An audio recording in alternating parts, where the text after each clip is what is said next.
Ladies and gentlemen, please take your seats. Our program is about to begin.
Ladies and gentlemen, please take your seats.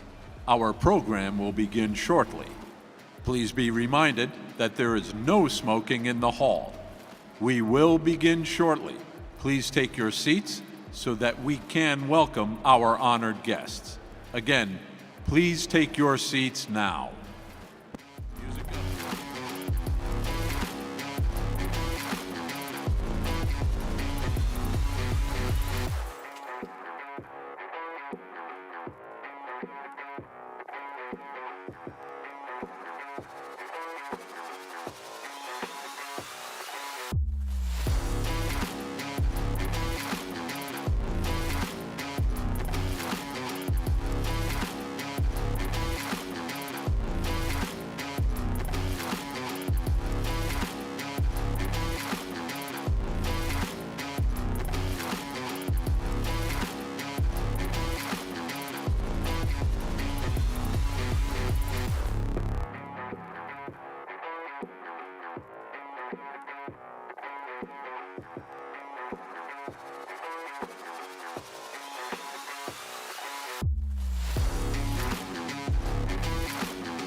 Ladies and gentlemen, please take your seats. Our program will begin shortly. Please be reminded that there is no smoking in the hall. We will begin shortly. Please take your seats so that we can welcome our honored guests. Again, please take your seats now. How was that, Tom?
Ladies and gentlemen, please take your seats now.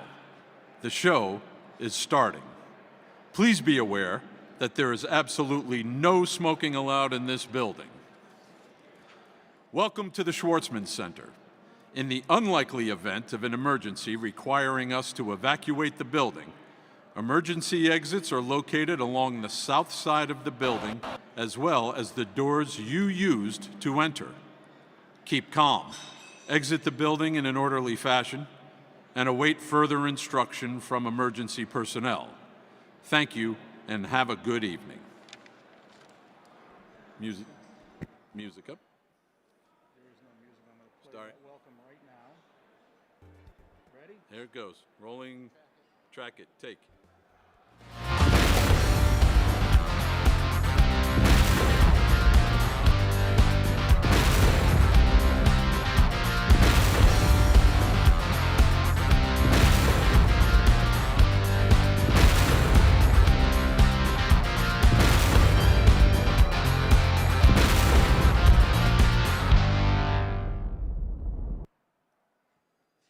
Ready?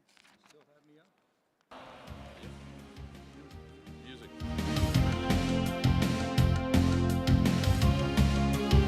And now, to begin our evening's program, please welcome from ESPN, Victoria Arlen. Victoria will introduce our head table and distinguished honorees. Hello. Hi, everyone. How's everyone doing tonight?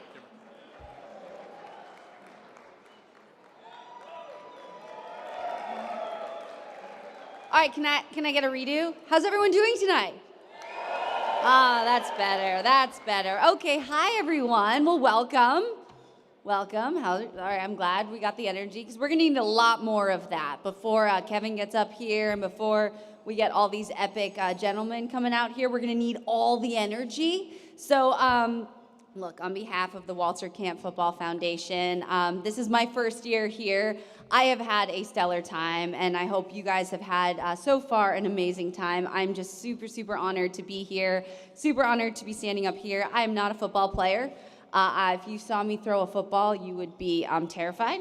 So, but I can talk. I like to talk. So somehow I'm up here.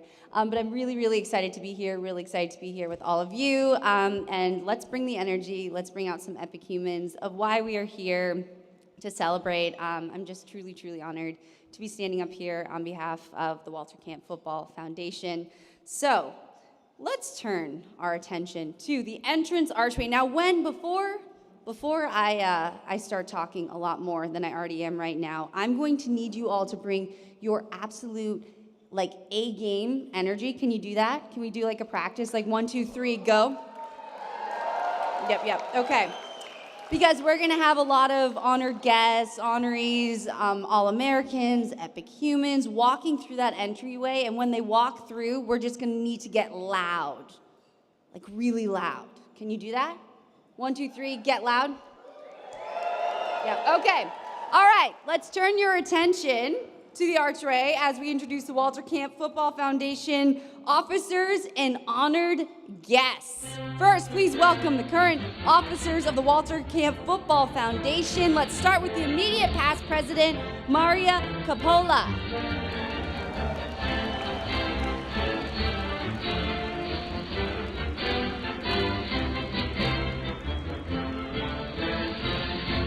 We've got Secretary Jeremy Ragnar.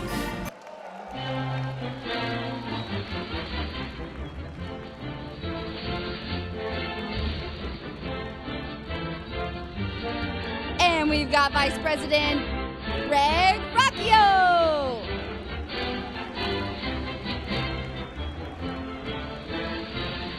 Guys, we need more energy, more energy. Vice President Mike Leone.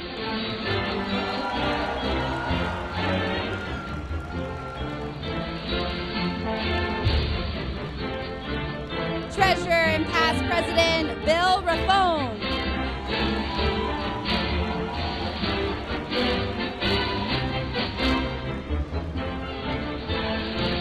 Past President and currently President-elect John Barbarata.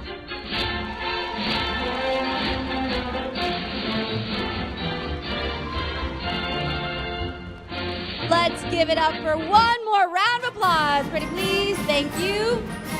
All right, please welcome now our Walter Camp All-American alumni.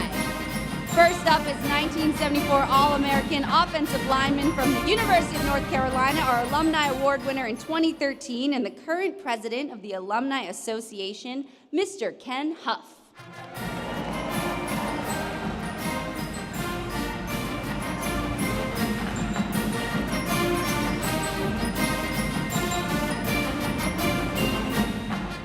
Our quarterback from Iowa in 2002 and the winner of the Davy O'Brien Award that year, Brad Banks.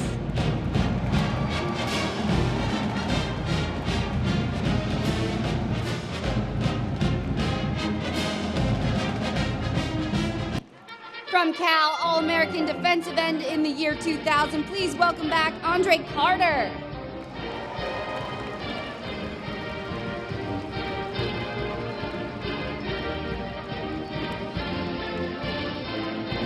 From the University of Pittsburgh, our Player of the Year in 1976, two-time All-American running back and the all-time All-American. He won the Maxwell Award and the Heisman Trophy. College and Pro Football Hall of Famer Tony Dorsett.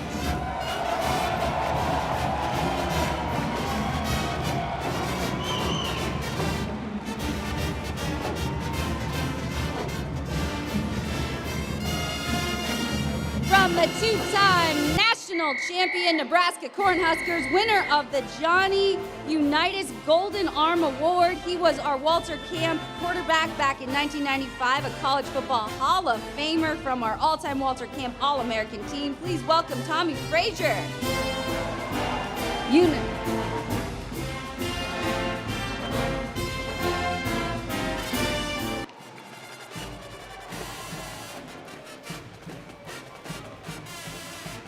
Past president of our Alumni Association, he won our Alumni Award in 2009. College Football Hall of Famer, All-American defensive back in 1985 from the Arizona State Sun Devils, David Fulcher.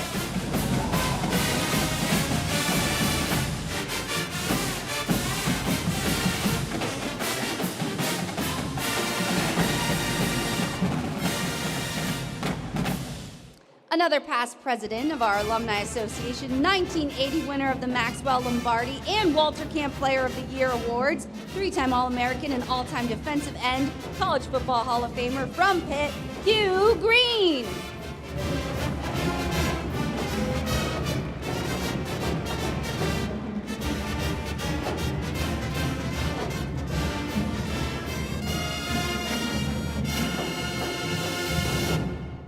We don't know where Hugh is.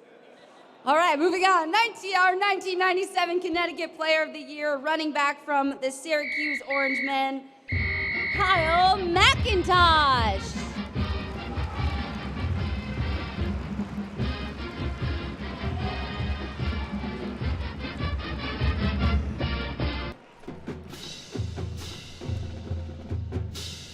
From Boston College, the 1985 Outland Trophy winner, member of the College Football Hall of Fame, Mike Ruth.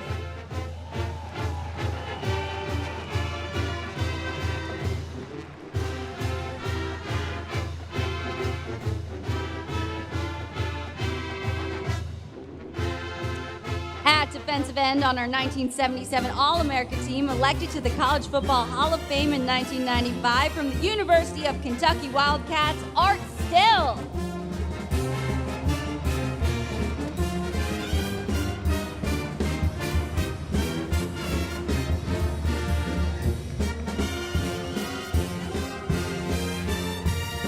Welcome our 2005 Walter Camp Connecticut Player of the Year at center from Notre Dame, John Sullivan.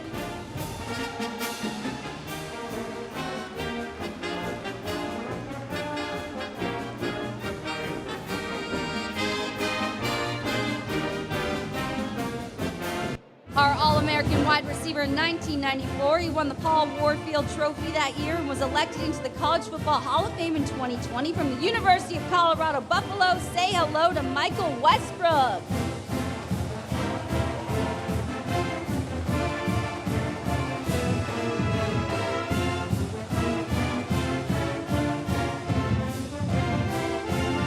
From the University of Illinois, two-time Walter Camp All-American wide receiver in 1984 and 85. Give a warm reception to David Williams.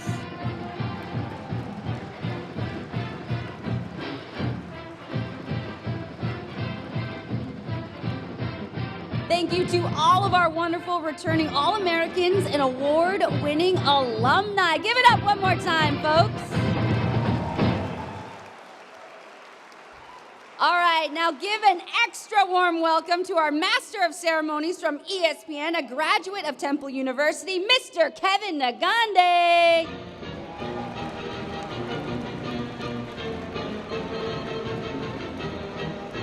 Whoop, whoop.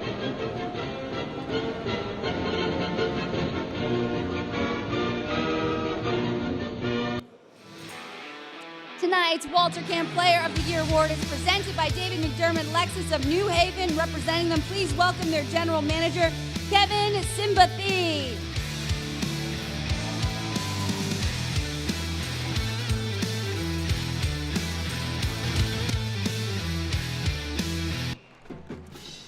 Sponsoring tonight's award dinner and All-America team is 777 Partners. Representing 777 is their managing director, Scott Seidel.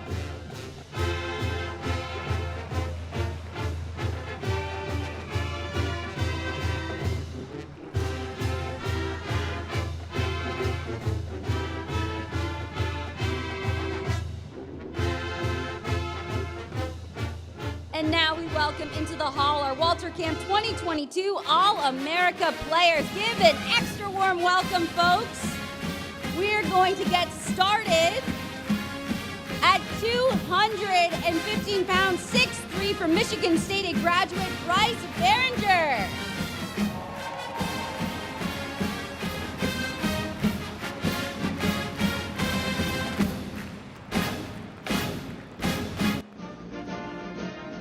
All right, from the Air Force at 6'5", 325 pounds, a senior, Isaac Cochran.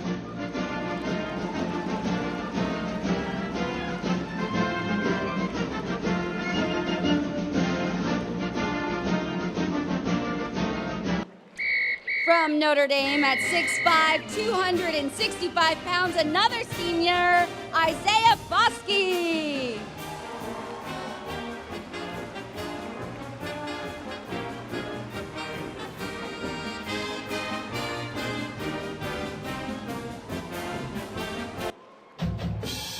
From the Holy Cross, I learned a fun fact about Devin Haskins. He's 6'3", 209 pounds, a senior. Give it up, Devin Haskins.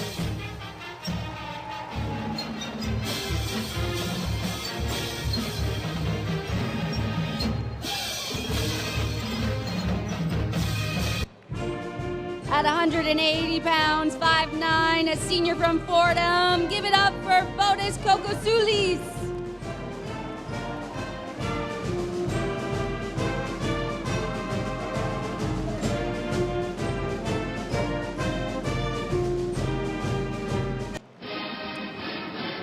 A junior at 207 pounds, 6'4", from South Carolina, Kai Kroger.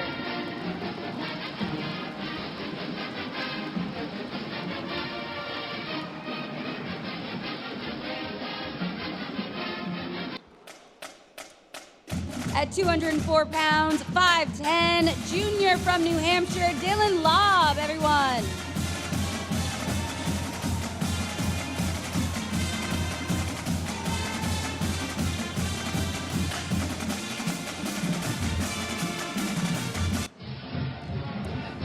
From Toledo at 6 feet, 200 pounds, a sophomore, Quinion Mitchell.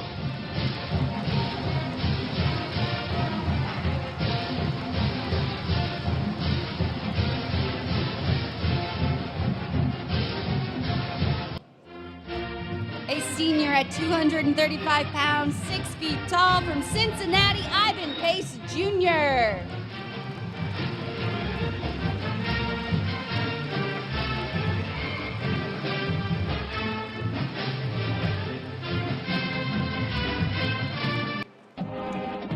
A graduate from Eastern Michigan at 6'2", 252 pounds, Jose Ramirez.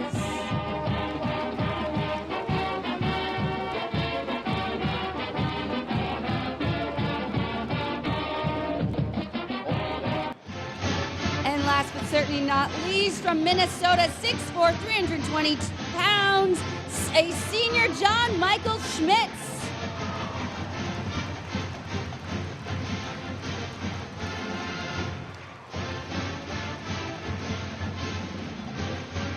Ladies and gentlemen, please give a warm round of applause to the members of the 2022 Walter Camp All-America team. It is now my pleasure to introduce our Walter Camp Football Foundation Major Award winners. Our Walter Camp Connecticut Player of the Year is 5'11", 200-pound junior quarterback from Notre Dame. He is a graduate of New Canaan High School and has transferred to play at Arizona State next season. Please welcome Drew Pine.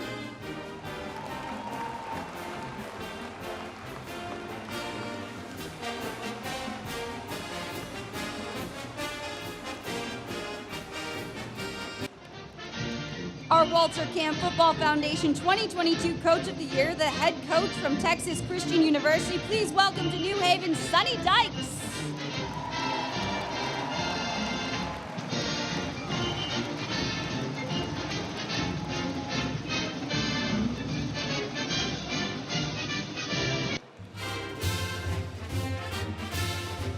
From the University of Southern California, three-time All-American elected to the College Football Hall of Fame in 2014 and the Pro Football Hall of Fame in 2014 and in 2022, possibly the greatest offensive tackle to ever play our game, the Man of the Year award for 2022. Say hello to Tony Boselli.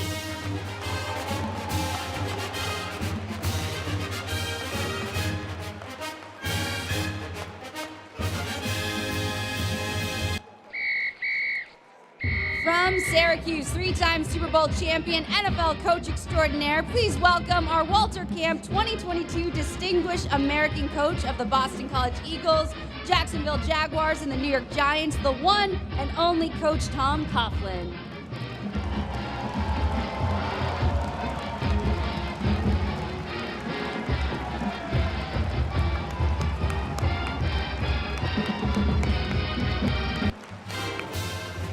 And now our 2022 Walter Camp Football Foundation Player of the Year, a 6'1", 250-pound sophomore from Washington, D.C., quarterback for the Southern California Trojans. Please welcome to New Haven Walter Camp All-American, Caleb Williams.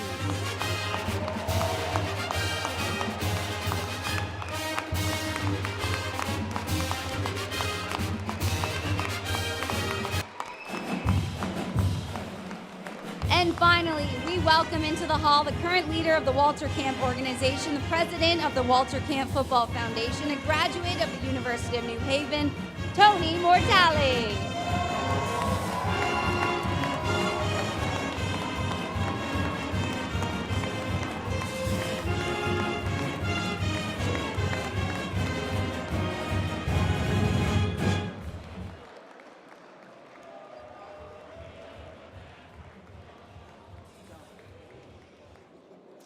Please, everyone, take your seats, or give one more round of applause for everyone up here. Thank you. Oh, we can give a louder applause. We can give a louder applause. This is sports royalty up here, I'd say. All right. I now will step aside and turn it over to a colleague of mine, a dear friend of mine, the reason I've had the career I've had at ESPN, Mr. Kevin Negandhi, everyone.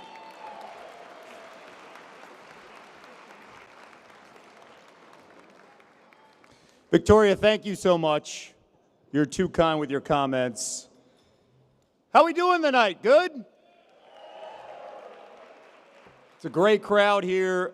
You guys do it the right way here at the Walter Camp Foundation with the gala and what you guys do over the weekend. It's just great to see so many familiar faces. And you know, I understand the landscape of college football continues to shift. We see the stories with name, image, likeness, the transfer portal for players, coaches, schools, and conferences. But on the field, the product continues to deliver and give us incredible moments every single Saturday. No matter what happens outside the game, we always enjoy the passion that the players, the programs, the fan bases bring every single Saturday. And a round of applause for all the alumni, all the players, and the coaches that give it their all each and every week. You know, stories like TCU's magical run, including that incredible game against Michigan, part of basically all-time classics that we saw in the playoff semifinal on New Year's Eve. We wanted more. We wanted, and to me, it basically summed up the idea of the Cinderella. No, it's not the Cinderella. Just every single team deserves an opportunity. And Sonny Dykes and his TCU program, they deserve to be on the biggest stage. Congrats to you on a phenomenal season. We saw stunning upsets and thrilling finishes, some of them authored by our Player of the Year, Caleb Williams of USC. Round of applause for this young man. Stars like him stepping up in the biggest moments to deliver memories that far extend a single season. The game of football, while ever-changing, the joys The rewards, they stayed the same to what Walter Camp believed over a century ago. And we are here to celebrate that tonight with some of the game's brightest stars, past and present. And I'm honored to share the dais here with many of these young men behind me.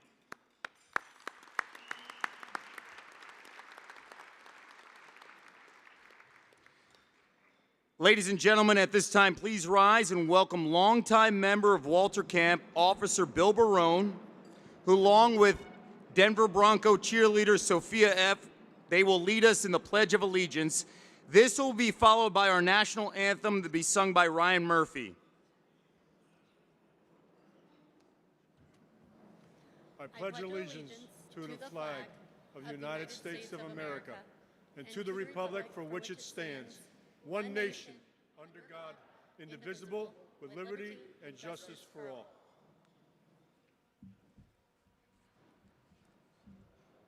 By the way, please be seated. Ryan is from Hamden. He's a student at Berklee College of Music in New York City. Ryan, we do appreciate so much all the things that you do here.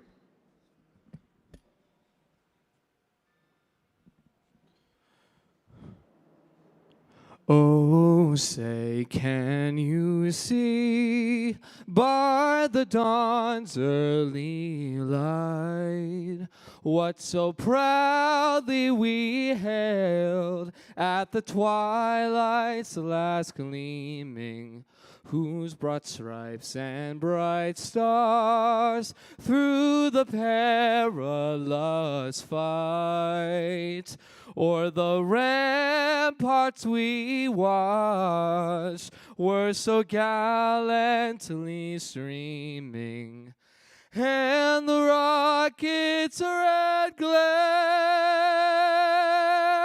the bombs bursting in air, gave proof through the night that our flag was still there.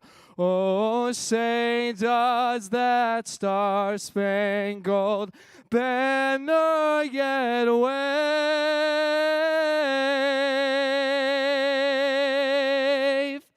o'er the land of the free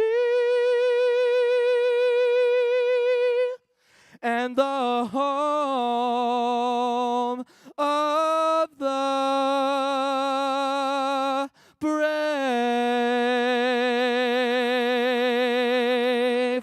Thank you.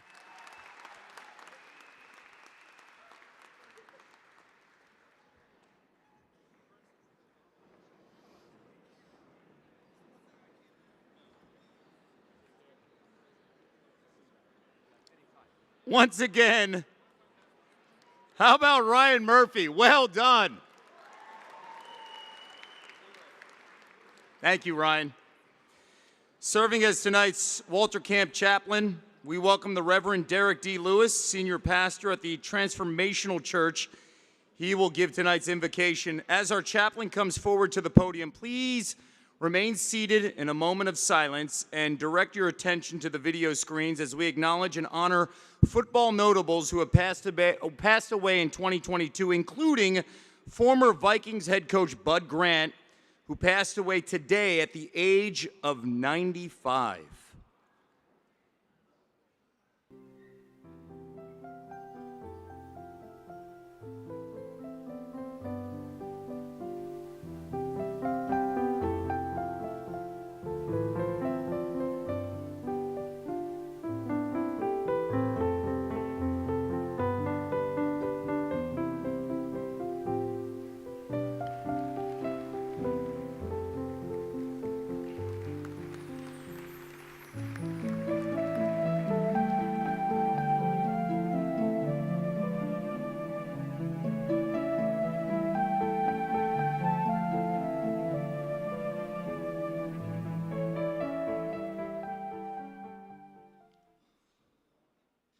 Beloved, could we please close our eyes and bow our heads?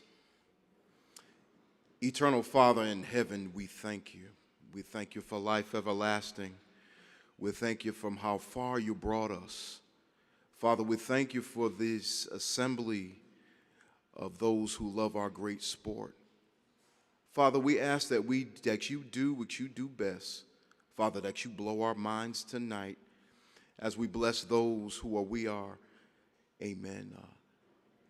Thank God for, oh God, these players, these parents, these community leaders, oh God. Father, we ask that you be with us and that everything that we do on tonight, that we do it unto your great name, for your name is mighty and it is holy. Father, bless the fellowship tonight, that new relationships and new opportunities may arise, even with the neighbor to my right and to my left. Father, do it for us right now. And while you're at it, Lord, we ask that you would bless the food that is prepared before us for the nourishment of our bodies. It is in the name of Jesus Christ that we pray tonight. And every glad heart said, amen. Amen.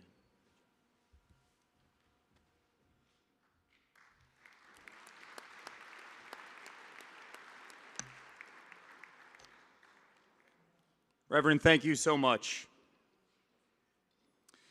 It's time now to recognize the Walter Camp Football Foundation past presidents. Please stand as your name is called. Bill O'Brien.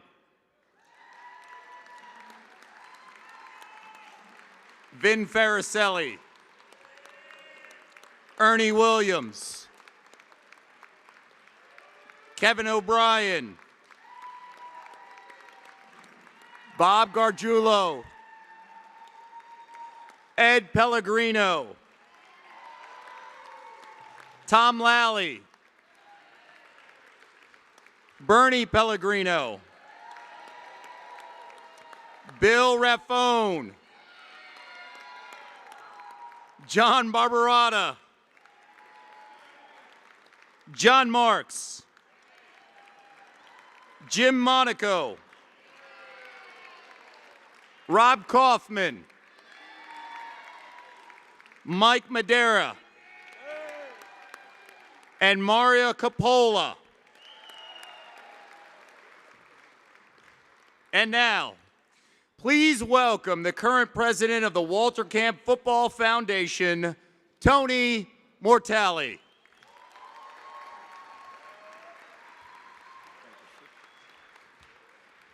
Thank you, Kevin. Good evening. On behalf of the officers, the Board of Governors, and the entire all-volunteer membership of the Walter Camp Football Foundation, it is my pleasure and privilege to welcome you, all of you, to this evening, the Walter Camp Football Foundation 56th Annual National Awards Dinner, sponsored by 777 Partners. Tonight, we honor the 2022 All-America team and distinguished honorees seated here at the head table.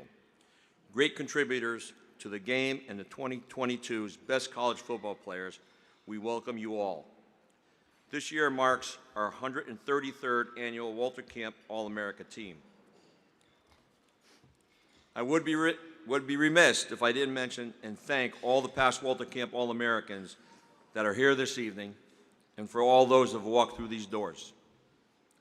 This evening's events culminate several days of activities with our honored guests and shared with our greater New Haven community. On Thursday, we started the weekend events with the cheerleading clinic for young girls ages 8 and 12 years old, as directed by the Bronco cheerleaders. On Friday morning, we visited 2 local middle schools with our keynote speakers confirming virtues of getting solid education by staying in school. Then we came right back to the hotel for our annual alumni luncheon.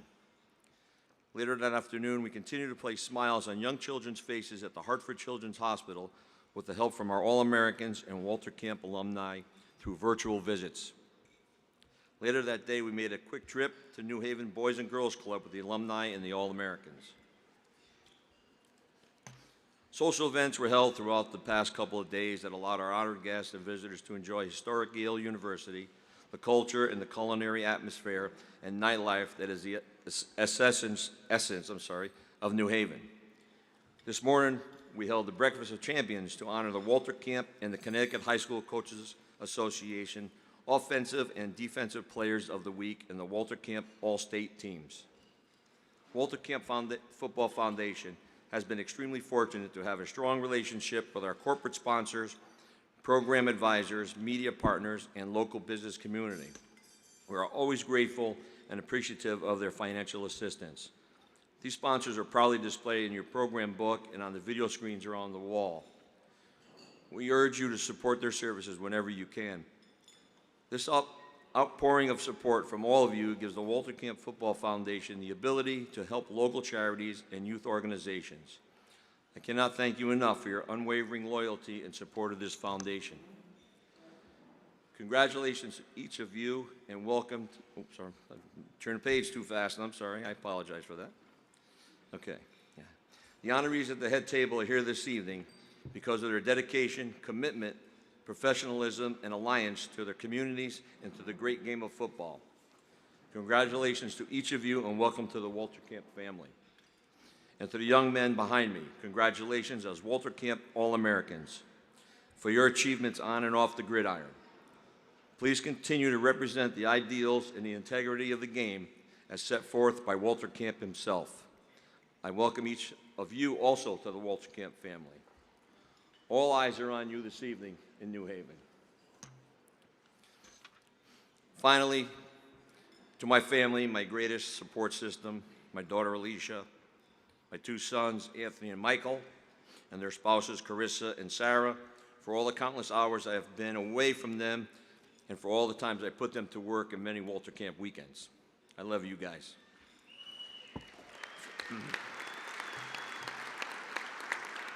For my lovely wife, Sandy, sitting in front of me here, if it wasn't for her understanding of my passion for the game of football and for my volunteer work, all this wouldn't be possible.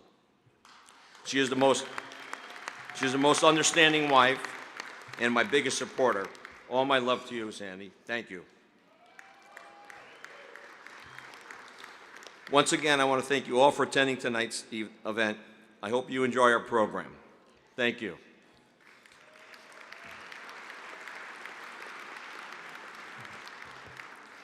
At this time, I would take a moment to introduce two gentlemen who have dedicated much of their time to this foundation. If Bill O'Brien and Ed Pellegrino come up to the podium.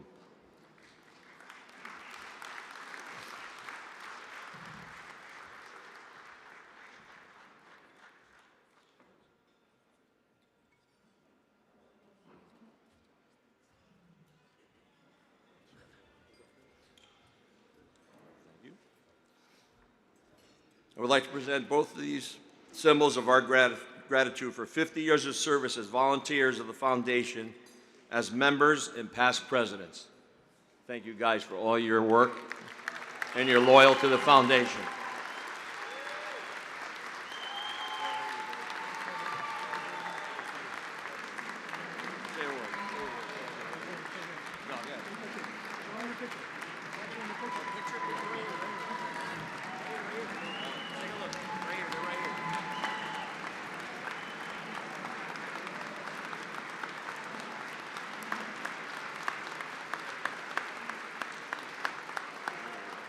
Thank you very much. Thank you. And to all the volunteers out there, thank you.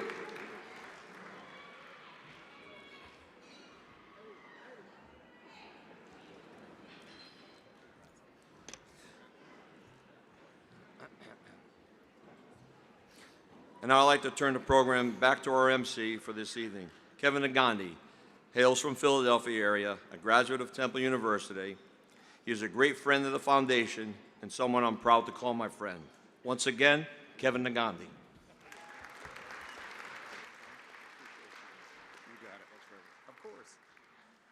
You know, to Tony's point, this is not just about one night. This is a culmination of weekends of volunteers and past presidents who love the game of football and love what Walter Camp represented through the years.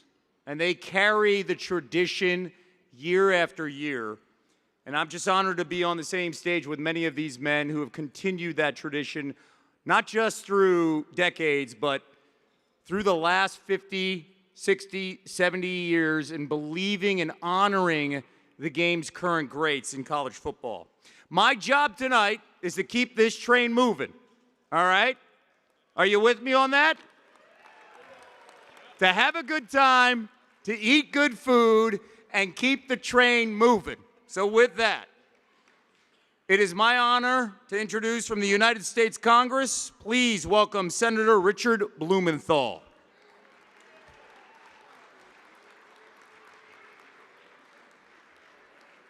Thank you.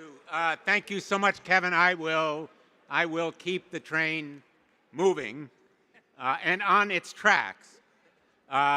Kevin, thank you for being here from Philadelphia. Thank to Victoria Arlen, a great swimmer, a great broadcaster, and she happens to be from Hartford, Connecticut. Thank you for being here. I am really so honored to be here, as I am every year, to say thank you. Just thank you. First of all, thank you to everyone who has come tonight for making it special. Thank you to Tony Mortale and the immediate past president, Mario Coppola, and their team. I have a secret for you. This great big room doesn't fill itself on its own. It takes a lot of work to put this together. So please join me in another round of applause for the all-volunteer foundation, officers, members, all of its leaders. Thank you for making this evening really so special. And talk about team. The guys in back of us here, they didn't get here without a team behind them. What I think is important to recognize, and it's in the great tradition of Walter Camp, and it's what we all know makes us all successful when we have any success, is the team with us. And in the Congress, I've tried to lead the effort on NIL, name, image, and likeness, but also on health care, on scholarships, to recognize that the stars all have teams behind them. And we're going to keep working to make sure that we honor that great tradition and that truth about life. I want to take a moment to recognize all of the high school teams, because that's really what makes college football possible, is the great coaching that they receive and the tradition of high school football. Greenwich, New Canaan, North Haven, Notre Dame and West Haven, Joel Barlow in Ridgefield, Ansonia. These high school winners statewide are the people who provide those stars for the future. And finally, at a time when I saw all of the names in memoriam, a lot of those folks have been with us in past years. Think about it for a moment. We're here in a very small moment in time, and let's treasure the friendship and the real fellowship that we have in celebrating great achievements in the great game of football. Thank you all for being here tonight. God bless our great country. Thank you.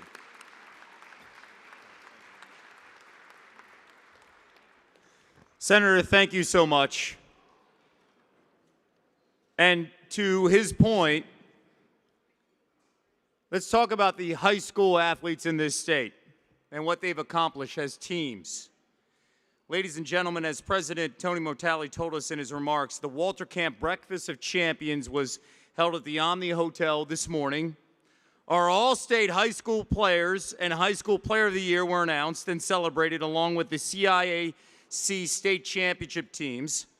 The High School Player of the Year award is sponsored by the local Casey O'Brien chapter of the National Football Foundation. And Tony Mortale is the current chapter president. Of course, the O'Brien tag refers to our Walter Camp past president, Bill O'Brien, longtime NFF chapter president.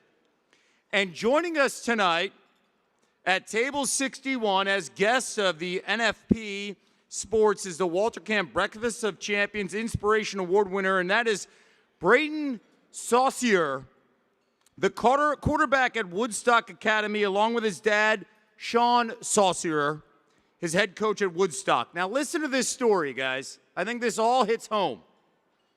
On September 9th, in their season opener, Braden rolled out left on an option play, went down, and what turned out to be not a tackle, but sudden cardiac arrest. On-field emergency CPR brought him back, and after successful bypass surgery, Braden has fully recovered and has been a great inspiration to his teammates.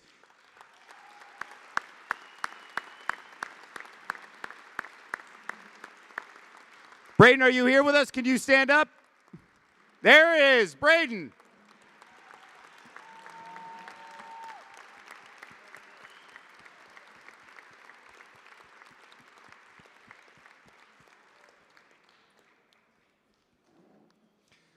So continuing on the high school football theme, tonight we give out the Joseph W. Kelly Award, which goes to the #1 high school team in the state of Connecticut, the Greenwich Cardinals.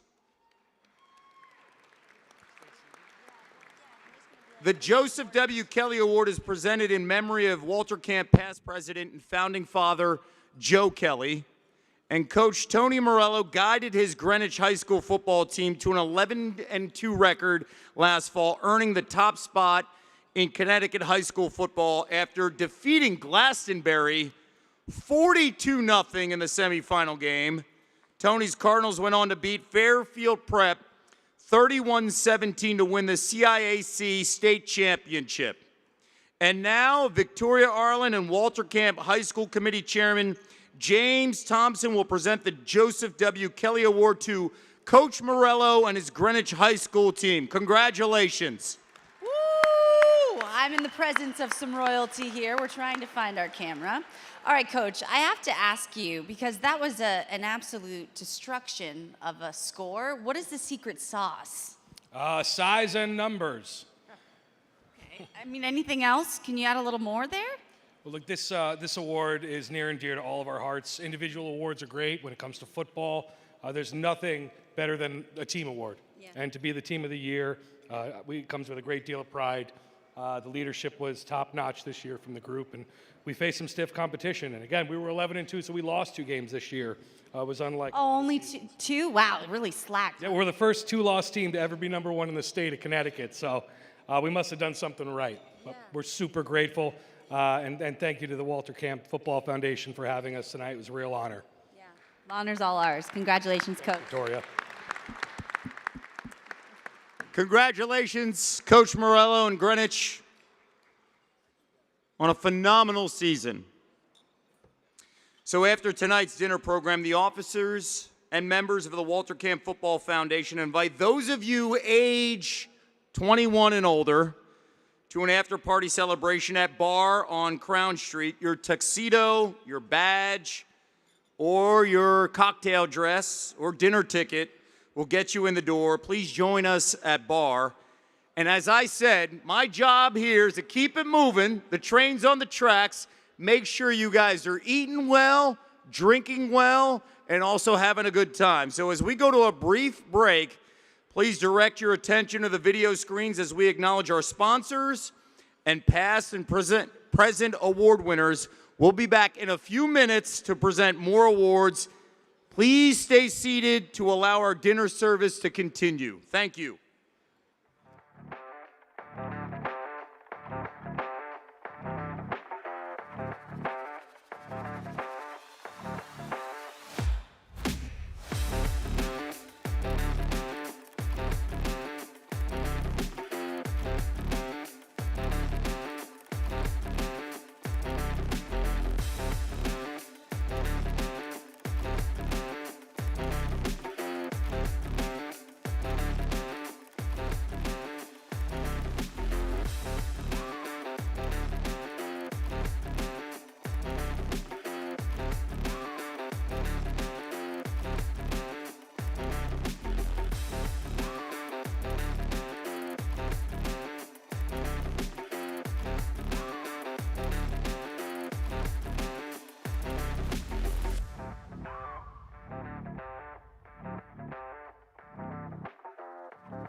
We are about to begin our program.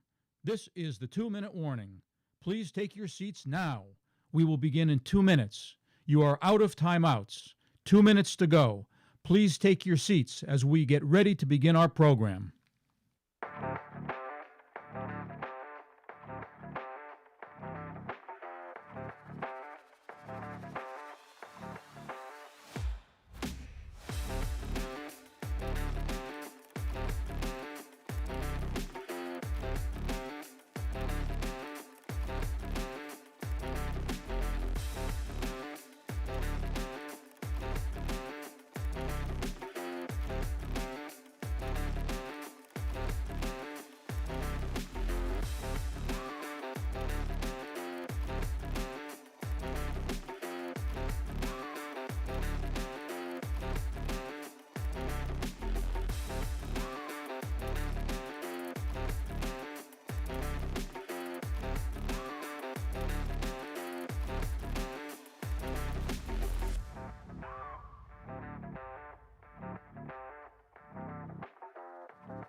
Ladies and gentlemen, please take your seats. Our program is about to begin.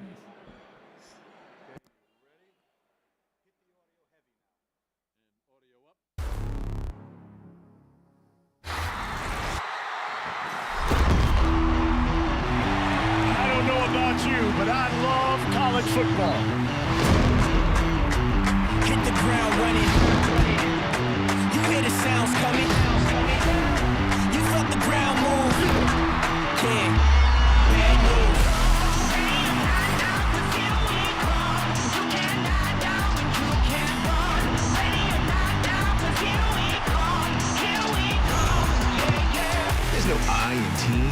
but there's a we in every weekend. Appalachian State has done it again.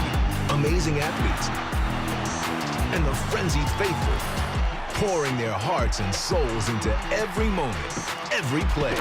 Intercepted. Gilmore down the sideline. Daniels in space. He'll score. And tonight, we honor the very best in every aspect of the game. 10 to the 19. Intercepted. Wow. Ball's out. Ball is loose. In the trenches and in the stands. Protecting the blind side and breaking the goal line. And leaping, it is in! Under center, on special teams. On the way, a knuckleball. He got it. And here they come. Stalking the sidelines. I thought they played great. And at the top of the class. Pressure coming. Now he's going to tuck it and go. Might have the touchdown. On any given day, it's anyone's game, and it's everyone's game. Kansas State outlasts TCU. Are you kidding me? Oh my gosh, what a hit. Are you ready? The greatest rivalry in college sports. 'Cause here we come.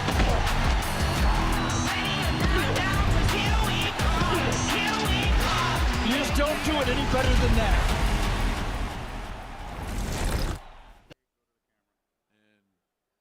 Go to camera 3. Ready, voice of God, audio down.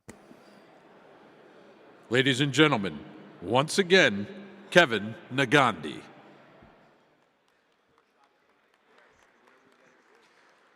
How we doing, everybody? If we can grab our seats. Listen, as a father of a 10-year-old, an 8-year-old, and a 6-year-old, I don't mind being a dad in this room. If we could sit down as we continue tonight's gala and honor our awardees.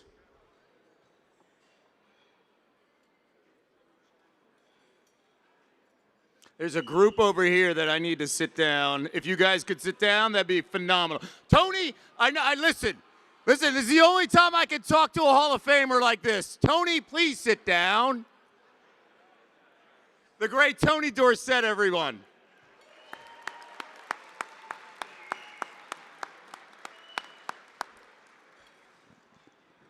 Tony, I enjoyed saying that as an Eagles fan. It's great to see you. Always. Dinner was fantastic, so if we can continue the night and keep this train on the tracks. Our first national award tonight is the Walter Camp Coach of the Year. Sonny Dykes will be the next head coach at TCU. Do you remember what you said during your introductory press conference relative to winning championships? And we intend to be the Big 12 champion and to play for championships consistently. You talk about winning championships, I mean, as early as 2022. Remember what you said? No, I have no idea. I'm afraid to ask. Yeah, you don't want to put pressure on me that much yet, And here we are. Yeah, here we are. When you sit down and you look at all the traits that makes a football team great, I'm not so sure confidence isn't the most important thing, and our guys are playing with a ton of it right now. So if I had hooked you up to a lie detector back in August and said, you'll be undefeated, you have a chance to win the Big 12 championship, and a chance to go to the college football playoff. I'd have said, anything's possible. You've talked about players that make differences. Max Duggan is one of those players. 67-yard sprint. What a fake from Duggan. The stuff that he does for our football team, you can't put a value on it. It's hard to imagine us as a football program and as a team without him. And we certainly wouldn't be in this position that we are right now without him. And without a doubt, I think he's the best player in college football. This man's got a dragon in his chest, and right now he's spitting hot fire. Your son Daniel has a special pillow. Yeah. So my son sleeps with a picture of he and Max Duggan made into a pillow every single night, and took it to show and tell this week at school. He's in kindergarten, and so that was his show and tell item. When it comes down to these kind of games this time of the year, it comes down to the team who wants it the most. Fight our ass off and do what we do. The Baylor game is a game that we tend to go back to. Where does that game fit into things? I think it's probably the key game. And now it's a total scramble, emergency mode for the unbeaten Horned Frogs. We had about a 3-second cushion, but still, I was still concerned, even with the 3-second cushion. For the win, snap, hold, Griffin Kale has nailed it. Wow! How about that, boys? 11-0, baby.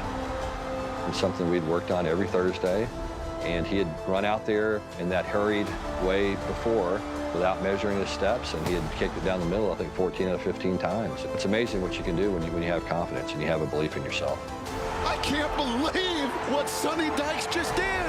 Hey, that was right down the middle, too. Your dad was legendary Spike Dykes, longtime coach at Texas Tech. What's the best piece of advice he ever gave you? He always told me, make sure you understand this is a player's game. It's about them, it really is. It's about making those guys comfortable, letting them be themselves. What would it mean to you and this program to reach a national championship game? You know, we're a small private school. We're always going to have to fight for every inch of respect that we get. It's just the way it is. And so I think that we know we're going to have to do the same thing in this Michigan game. The guys on our team have not been to a bowl game, so it's going to be a whole new adventure for us and a different experience.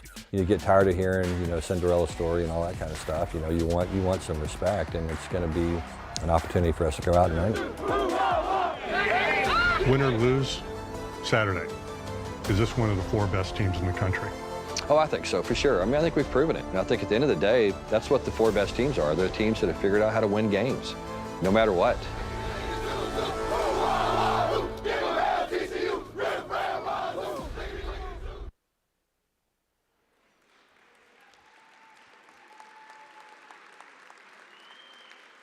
Listen, you ask anybody in Big Blue, you ask anybody in Ann Arbor, TCU was not a Cinderella. They earned the spot in the playoff semifinal. Players win games. Coaches put players in the right position to win those games. And no one did a finer job of putting his team in the right position than Sonny Dykes this past season at TCU. That semifinal proved that the playoff works, that any team that believes, that any team that has the right mixture of players and coaching and magic can make a run. And more good things to come. If I could have all of your attention,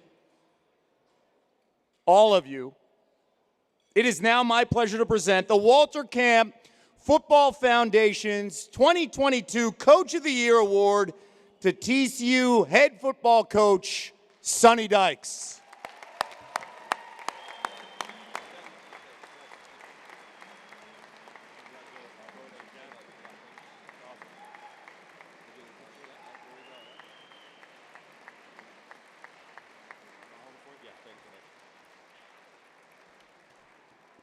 Thank you. First of all, let me just say this. What a beautiful event. Thank you to the Walter Camp Foundation for putting on such a fantastic banquet and honoring some very deserving young people. So again, I just want to appreciate your support in this event. It's special. Everybody tells me that has an opportunity to go to these awards shows that this is the greatest event, and it's certainly proven to be the case. So thank you again for your participation and support of college football and the Walter Camp Foundation. As the video showed earlier, my dad was a high school football coach and a college football coach as well. I was born in Big Spring, Texas. It is a long way from Big Spring, Texas to New Haven, Connecticut. And so the thing that we all have in common, everybody that's in this building and certainly everybody on this stage, that we all share is that football has made a huge difference in our lives and has provided us with opportunities and experiences and memories that we'll cherish forever and we'll remember really for the rest of our lives.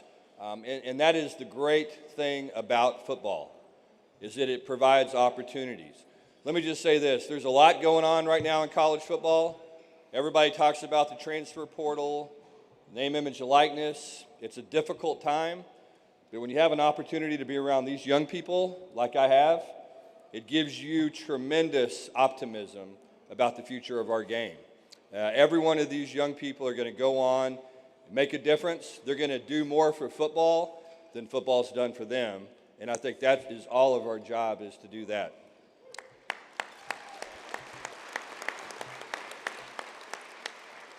Also, too, I just want to recognize Caleb Williams. What he did this year was phenomenal. It's incredible winning the Heisman Trophy. And again, I've had an opportunity to spend some time around him, both in New York and at this event. And football is in good hands if he's the future of college football. So congratulations to you, and can't wait to see your continued success. On behalf of TCU and our players, again, thank you for this very prestigious award. Walter Camp did more for college football than any other figure in history. You go back and you trace his history and what he meant to the game, it's really quite remarkable that we have an opportunity to celebrate his legacy tonight. So thank you. Go Frogs.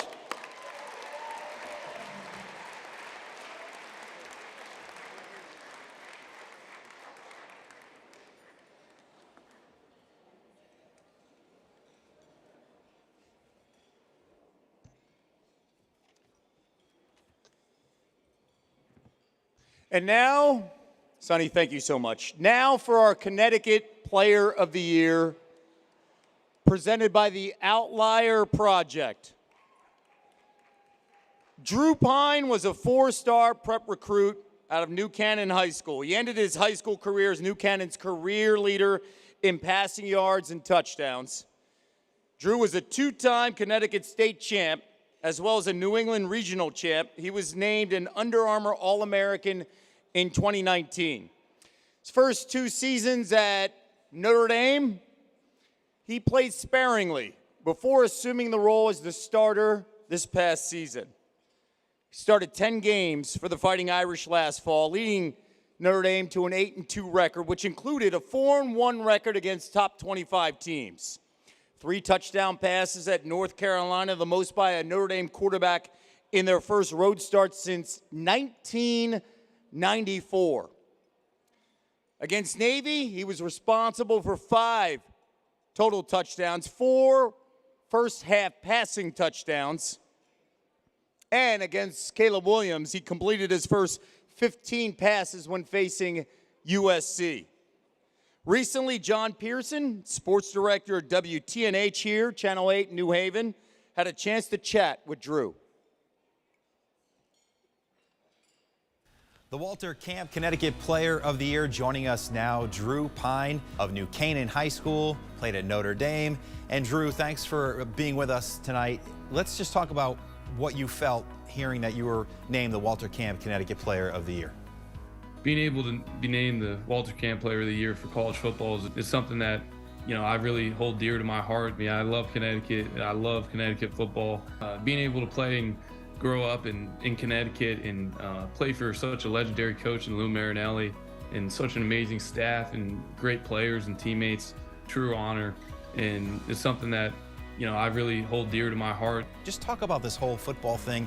When you set out in the beginning, did you see it bringing you to this point? I think this was always my dream ever since I was a little kid. What makes you happiest?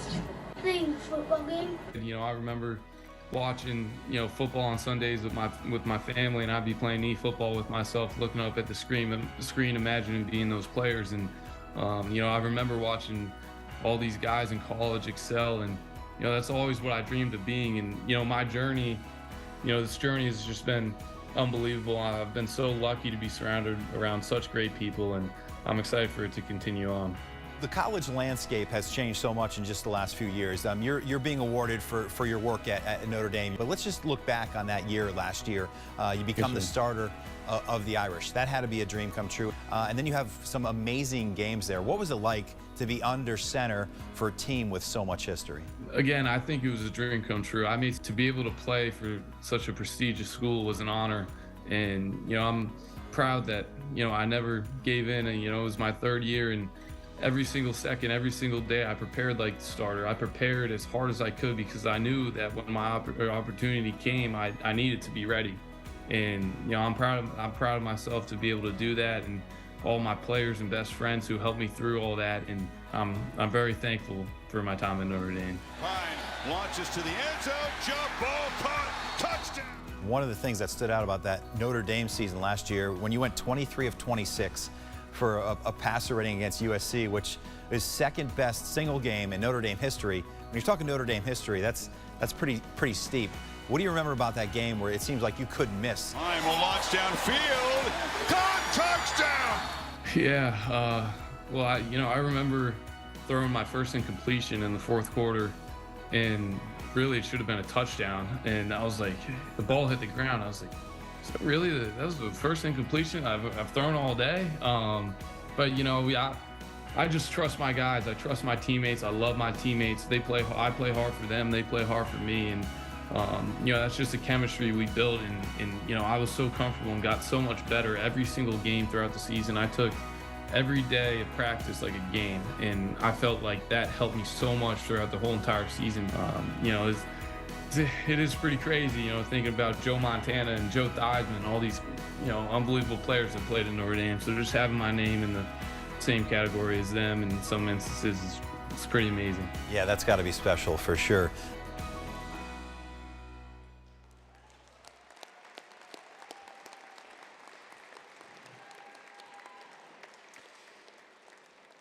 So next fall, Drew's going to be directing the Sun Devils offense at Arizona State under new head coach Kenny Dillingham.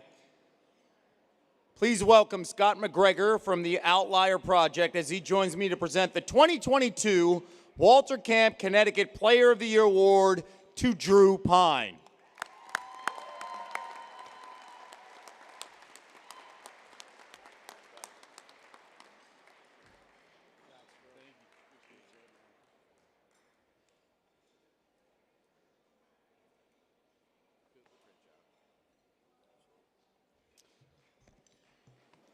Thank you guys so much. It's a true honor to be here and be surrounded by such great people on this stage. Being from Connecticut is something that truly I hold dear to my heart. And my journey started pretty early. And my head coach here, who's the winningest coach in the history of Connecticut football, he won 13 state championships. He took a chance on a 15 or 16-year-old kid that had scholarship offers coming out of middle school and all this drama, and he took a chance on me, and he's the reason I'm standing here today. And Coach Marinelli, I just want to say thank you, because you're the biggest role model to get me here today.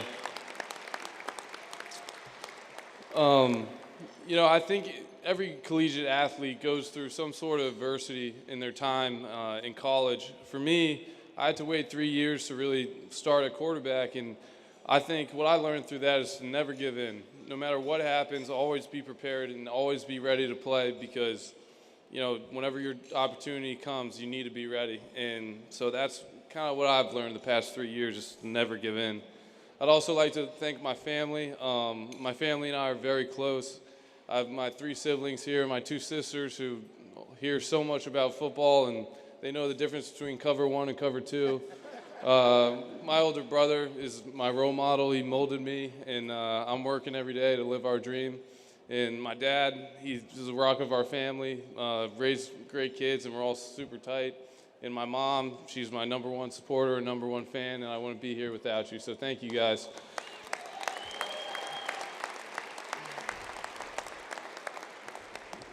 Again, it's just a true honor to be able to be here. The Walter Camp Foundation puts on a great award since 1967, and I'm just so thankful to be able to receive this award on behalf of Connecticut and on behalf of New Canaan, and to be on the stage with such amazing players. And a lot of those highlights were from USC. I'm sure you're about to see a lot more from him. So thank you, guys. I appreciate it.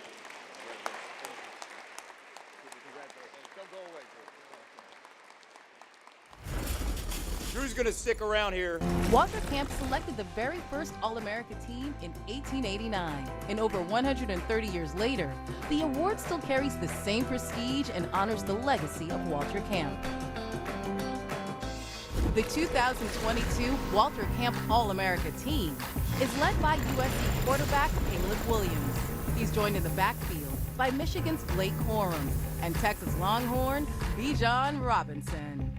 The receiving corps includes wide receivers Jalen Hyatt and Marvin Harrison Jr., along with Notre Dame tight end Michael Mayer.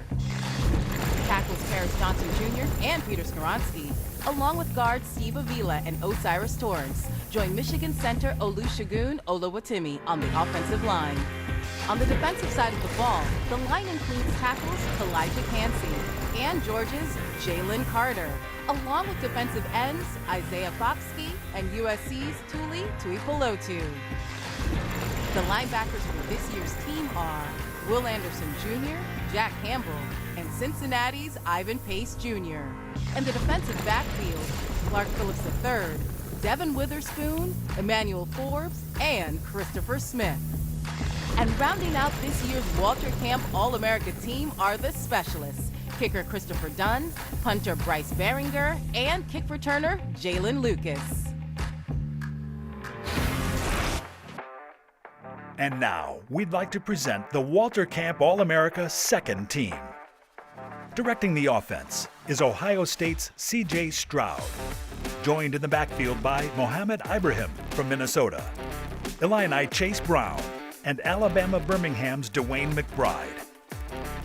The receivers consist of Houston's Nathaniel Dell, Rashee Rice from SMU, and Georgia's tight end, Brock Bowers.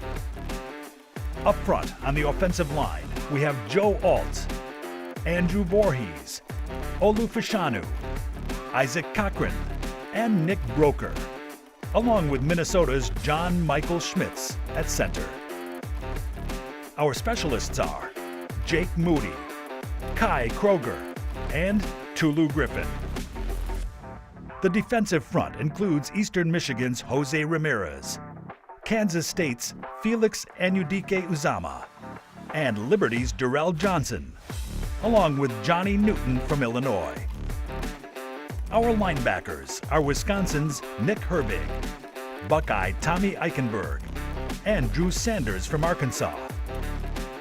Rounding out the team are the defensive backs, Oklahoma State's Ahmad Gardner, Joey Porter Jr. and Kalen King from Penn State, and Quinion Mitchell from Toledo.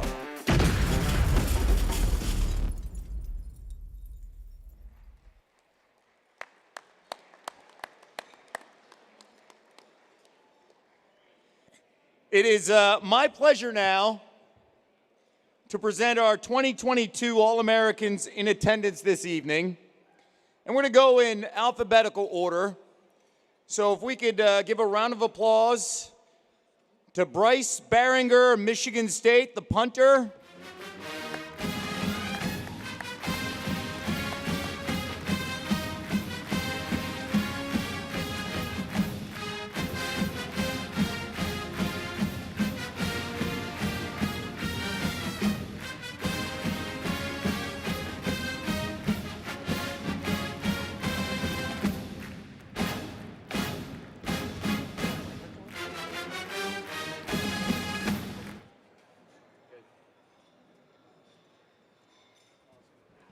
So, for some context here with Bryce, he owns the school record for career average in the single season average at 49 yards a punt.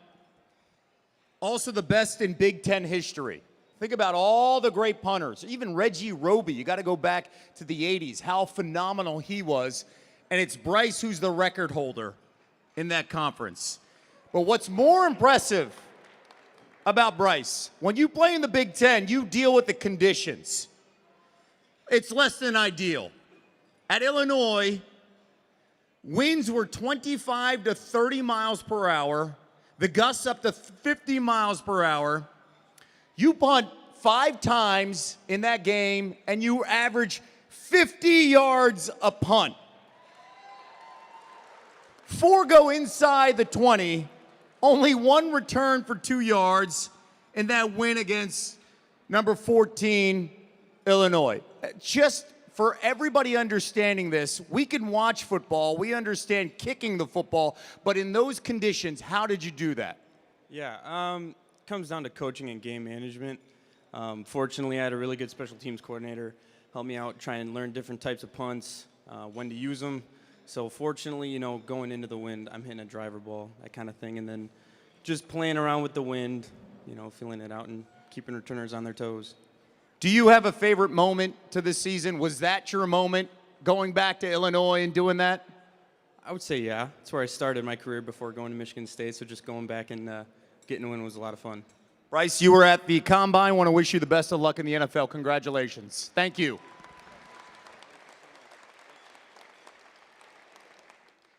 Our next Walter Camp All-American here is Isaac Cochran, Air Force offensive lineman, 6'5", 325 pounds. And Isaac's got a phenomenal story.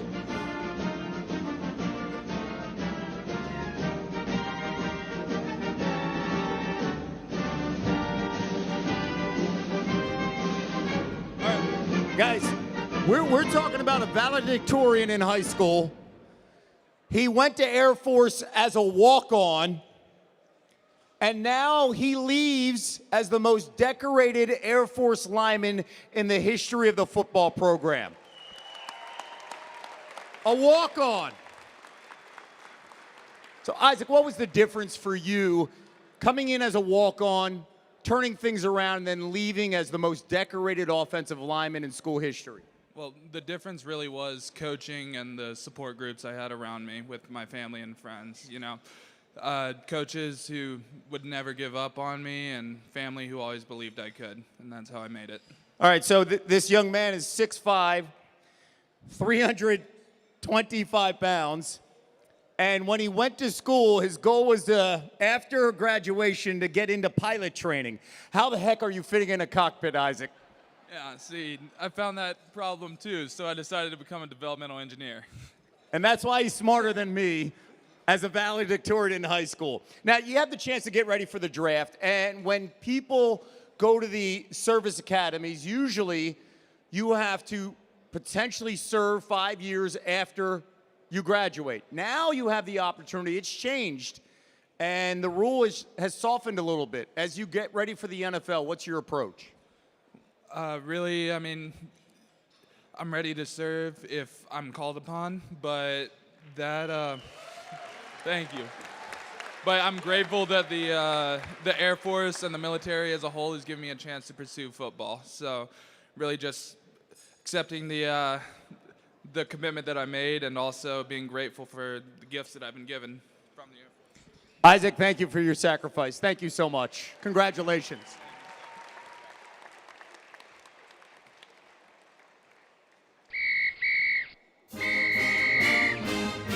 Our next All-American, Isaiah Foskey of Notre Dame, 6'5", defensive lineman, 265 pounds. Come on up, Isaiah.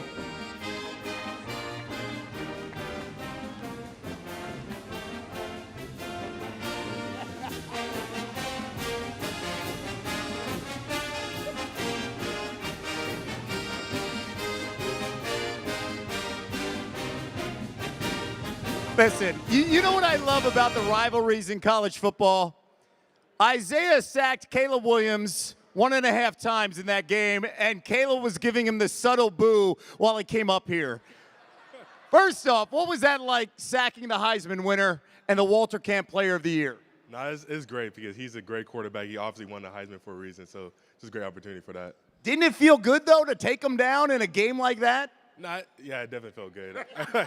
I'm not the biggest fan of USC, so yeah. No, nor should you be.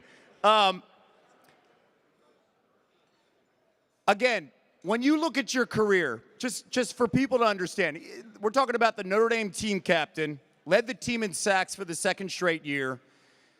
In the game against UNLV, 2 block punts, 3 sacks. You were a one-man wrecking crew. What was working so well in that game? I feel like the best thing that was working well was just pretty much just let it loose and just go for it. Especially on the block punts, you just go, dive, and just let guy have the hands for that. But you blocked 2 punts. Like, they didn't have an answer for you the second time around? I just kept working, just keep going. Your lasting memory at Notre Dame? My best memory? Yeah. I feel like best memory is definitely Boston College, just for his senior night. It was snowing. Yeah, a lot of people were booing. I don't care, though. I don't care. But it was beating Boston College. They didn't even score a touchdown, any points or anything. So that was great. A lot of snow on the ground, a lot of snow coming down. It was all around a great experience. Isaiah knows how to play to the crowd. I love it. Congratulations, Isaiah. Thank you so much.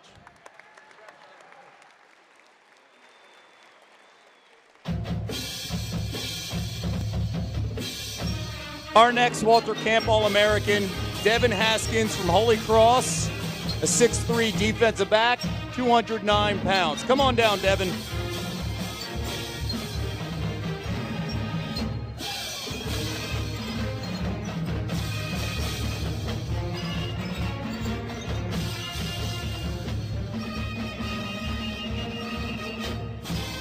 Devin, congratulations. I want to give a quick shout out. I have a 10-year-old son, Brandon, and my 8-year-old son, Noah Nagandi, along with my beautiful wife, Monica Nagandi, are in the crowd. Devin's got a fan for life in my 10-year-old because they have the same type of hair. And I went to get a haircut for Brandon today, and literally he saw what Devin looked like, and that is his idol from here on out. They match perfectly with the hair. And Devin had a phenomenal advice about what? No shampoo for the hair? No shampoo. Once every 2 weeks, no shampoo. Once every 2 weeks, no shampoo. All right? Good to know. Devin, by the way, he had a career-high 4 INTs this season. Tell me, as a defensive back, what's it like where you've got the eyes on the quarterback and you pick off a pass? I mean, it's nice, you know. I'm just out there guarding whoever I need to guard, playing the game. If they throw it my way, I'm going to do whatever I can. So, went good a couple of times. You're being way too honest here. Yeah, I mean, you could see it on tape, right? You see something and then, oh, they're doing the same thing. I'm going to react and then break off a throw? Yeah, I mean, if I play in the boundary a lot, so if I know I have no safety help, I'm expecting a ball my way, so I'm just prepared for it. So, one thing about Devin, and I think that when we talk about family, he's got 3 brothers. Marcus and Cedric both played college ball. Your poor parents, what was that like in the house with all of you boys loving football and eventually playing football at the next level? A lot of testosterone, a lot of fights, you know, a lot of arguments, but, you know, I love them. My mom's over there, shout out, flew in from Texas the other day. My grandma's here, flew in from Arizona, so, you know, glad to have them here, but, yeah, a lot of testosterone. Hey, Mom, can you stand up a little bit, please, for us? Come on. Isn't she beautiful? Look at her. That's a good son. Devin, thank you so much. Congratulations. Thank you. Our next Walter Camp All-American, Fotis Kokasulis out of Fordham, a wide receiver, 5'9", 180 pounds. Come on down, Fotis.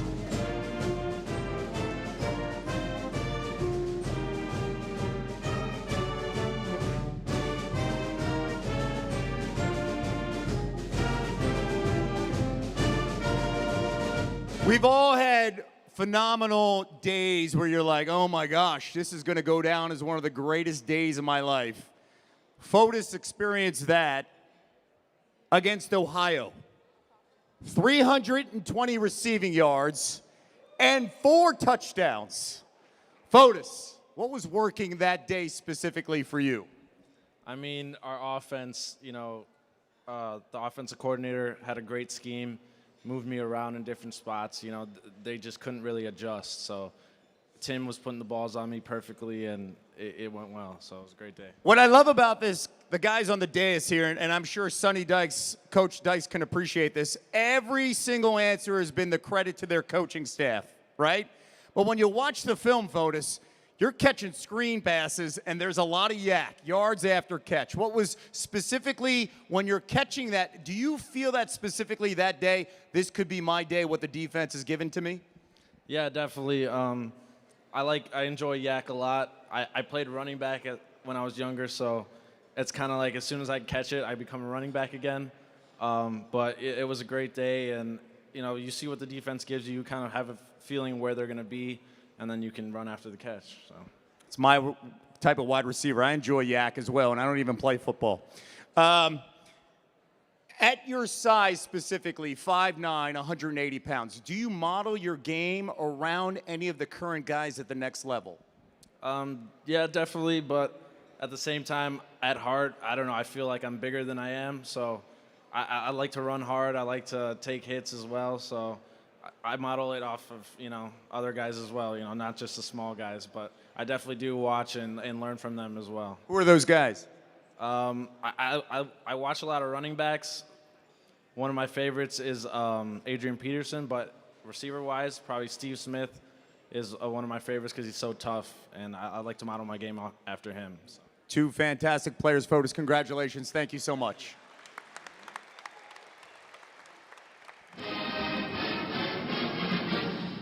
Our next Walter Camp All-American, Kai Kruger, South Carolina punter, 6'4", 207 pounds. Come on down, Kai.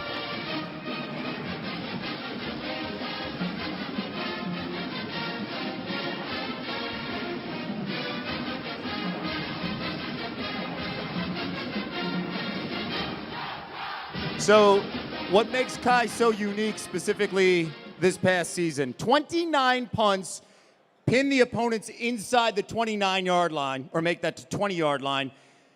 And when you look at 29, that's 50% of your punts this past season. That changes the entire game when we talk about field position. What was the key when you try to pin the opponent inside the 20?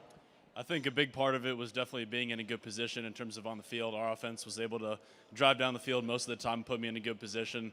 But a lot of it was also just playing around with different types of punts. I know Bryce can relate, just kind of playing around with, the banana or knuckleballs, those type of things. And it ends up working out great during the season. What's a banana? Help me understand. What's a banana punt? So if you picture just holding out a football straight, you pretty much just turn it sideways, tilt it down is the basic definition, and just kind of hit one side of the ball, and it kind of creates a little boomerang-type banana shape. It's fascinating. If I can have you guys and your attention over here, I think we're a little loud over here. Can we hold those conversations? Because we're honoring our All-Americans over here. I'd greatly appreciate that. Thank you.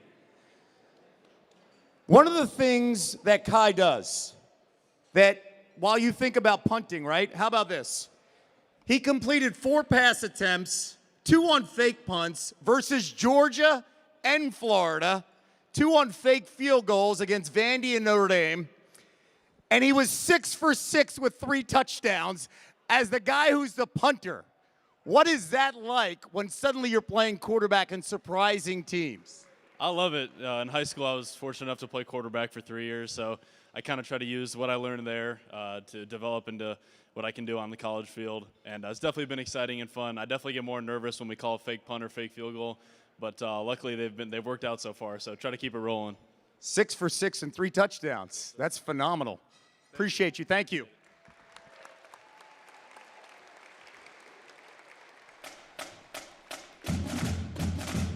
Our next Walter Camp All-American, Dylan Lobby out of New Hampshire. 5'10", 204 pounds, the kick returner. Come on down, Dylan.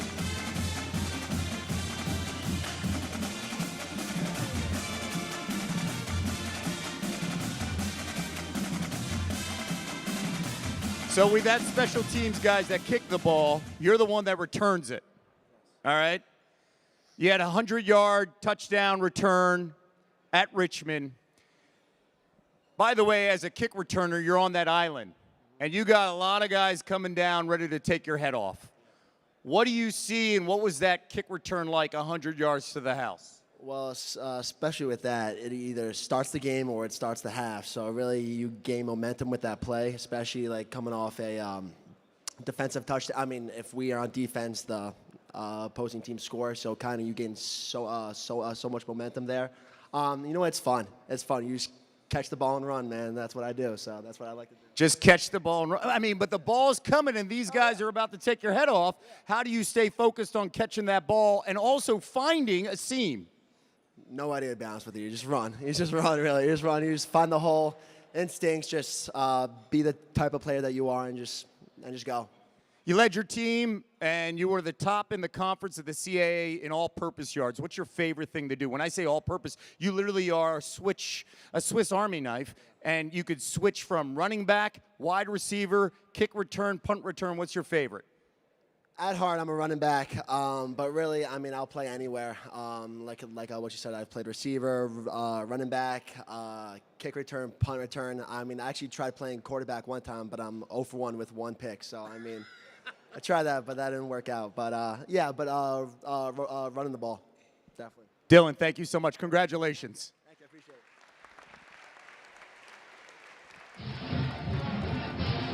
it. Our next All-American, Quinyon Mitchell out of Toledo, a defensive back, 6 feet, 200 pounds.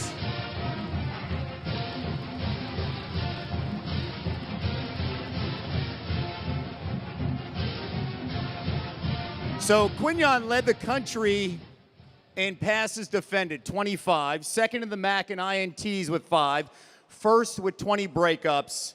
By the way, the 20 breakups, an all-time Toledo record. When you were on that island versus a wide receiver, what do you enjoy the most when it comes to being a defensive back? I mean, just going against them.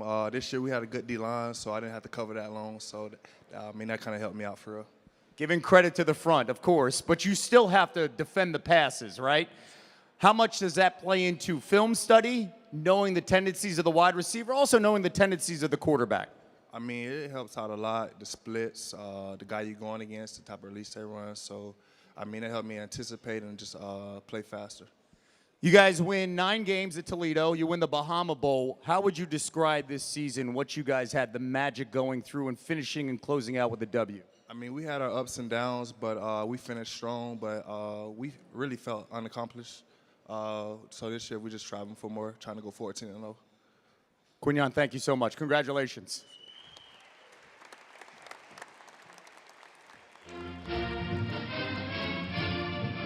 Our next All-American, Ivan Pace, Cincinnati linebacker, 6 feet, 235 pounds. Come on down, Ivan.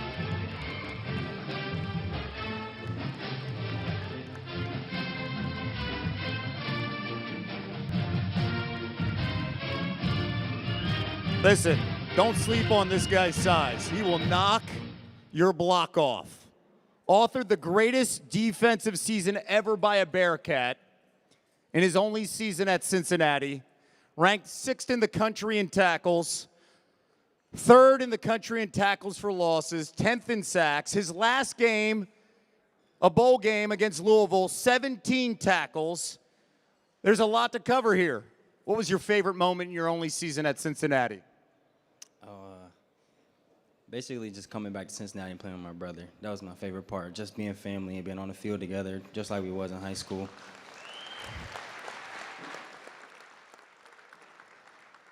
Your younger brother, you're on the field with him. Did that take you back to the backyard? Where does that take you specifically when you're on the field with him? Really just growing up with him, being 15 months under me, just being best friends, just being together anywhere, it's just really great with him. All right, before Cincinnati, he was also at the University of Miami of Ohio. And in one game against Akron in 2019, you had 6 sacks. Where the heck was the offensive line? 6 sacks. What was going on specifically that day? I wasn't a starter, so I got a chance to go in there and went down on defensive end. Wait a second. You weren't starting that game and you still had 6 sacks? So what was working for you? Just being who I am. Just go out there and be a baller. That's what I did. Were you starting the following week? Nah, probably 2 more games after that. Wait, 6 sacks and they still didn't start you the following week? No, one of our players got injured and I went in there and just took the spot, but I overtook it in like 2 games later. Well, no doubt you earned it, and you were a star with Cincinnati, Ivan. Congratulations. Thank you.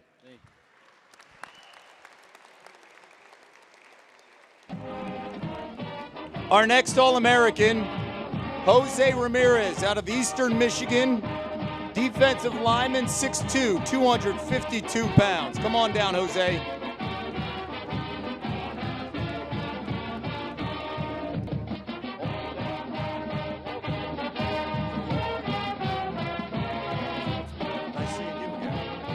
So Jose was the MAC Defensive Player of the Year, 12 sacks on the season, showed out at the Combine just a couple weeks ago. Max Crosby is a graduate from your school. Max Crosby is a superstar with the Raiders, a defensive lineman. He gave you a ton of love on Twitter.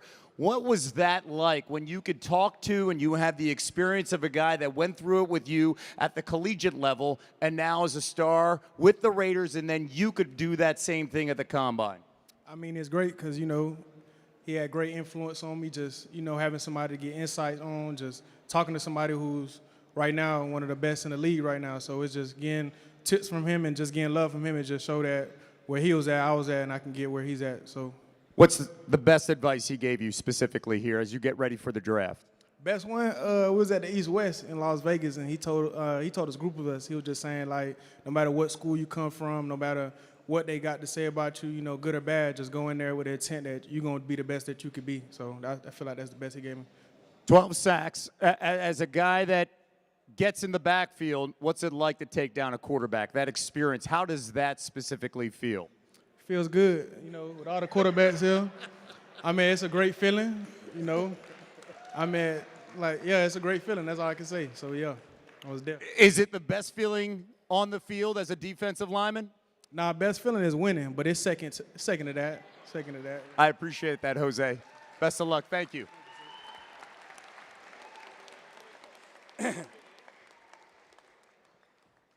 Our next All-American, John Michael Schmitz out of Minnesota, the center, 6'4", 320 pounds. Come on down, John Michael.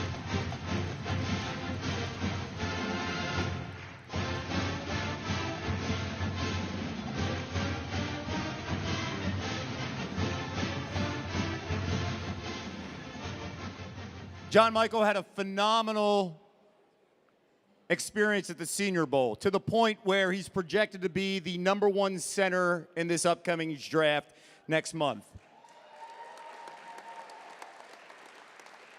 As a guy that has to worry about somebody coming forward while you still have to snap the football, help us understand what it's like to know your assignment and still deal with somebody who's ticked off and wants to eat your quarterback. Yeah, I mean, for an offensive lineman, it's our job to protect the quarterbacks around us, and that's what we're paid to do, and gotta love doing it. And at the end of the day, you get to bury a D lineman in the dirt. He's been very successful if you look at his history. He's a first-team All-American, also Big Ten academic team for the last 5 years. When I say that, biggest satisfaction, a pancake block or acing the final exam? Definitely pancake block. Can't get enough of them. John, thank you so much. Congratulations. Thank you.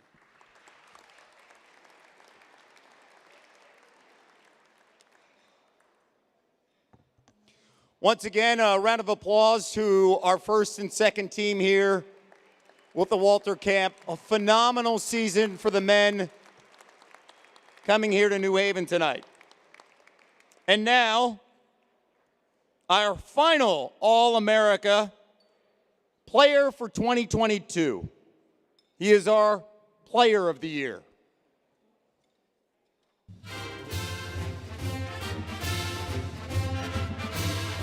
The Walter Camp Player of the Year Award is presented this year by David McDermott Lexus of New Haven.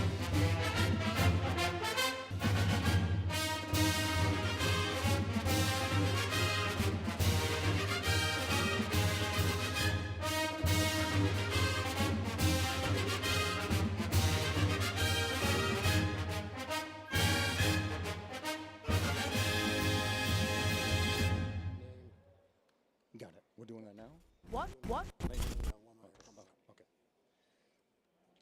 Round of applause for Doc, because I just got the winners of the raffle. We'll get to that in a second. Got a handful of winners tonight.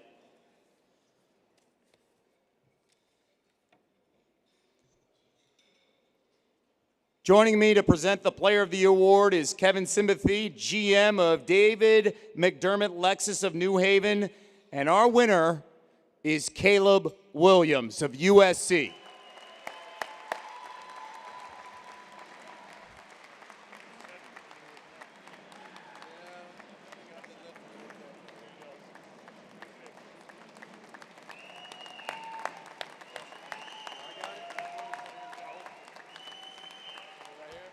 Yeah.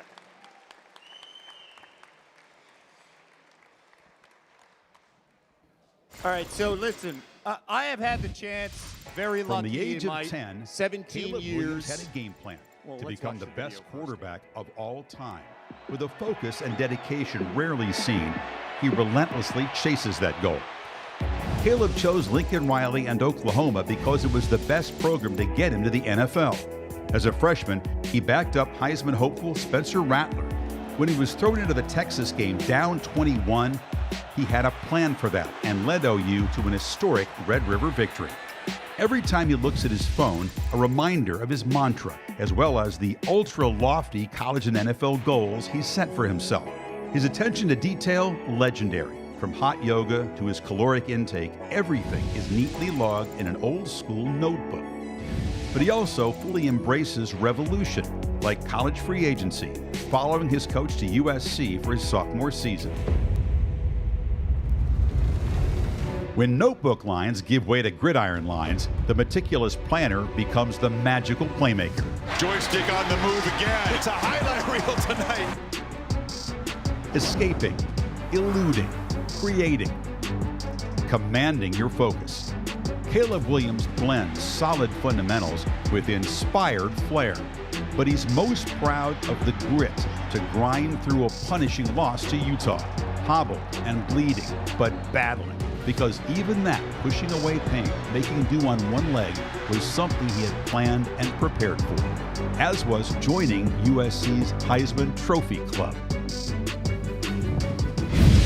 You could also plan for a pass rush, but no quarterback on Saturdays or Sundays is expected to be this tremendous under direct pressure. Look at the numbers he put up. Second Pac-12 player with at least 30 passing touchdowns and 10 rushing touchdowns in the season. The other, Marcus Mariota, who had quite a season in 2014. Walter Camp Player of the Year, Caleb Williams.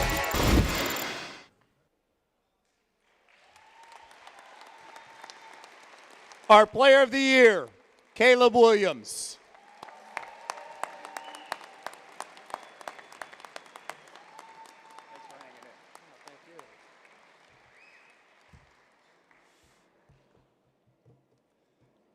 First off, thank you everybody for being here, and I want to start off by thanking the Walter Camp, and everybody that's kind of helped me get here. My parents, my mentors, Coach Riley, all of my teammates.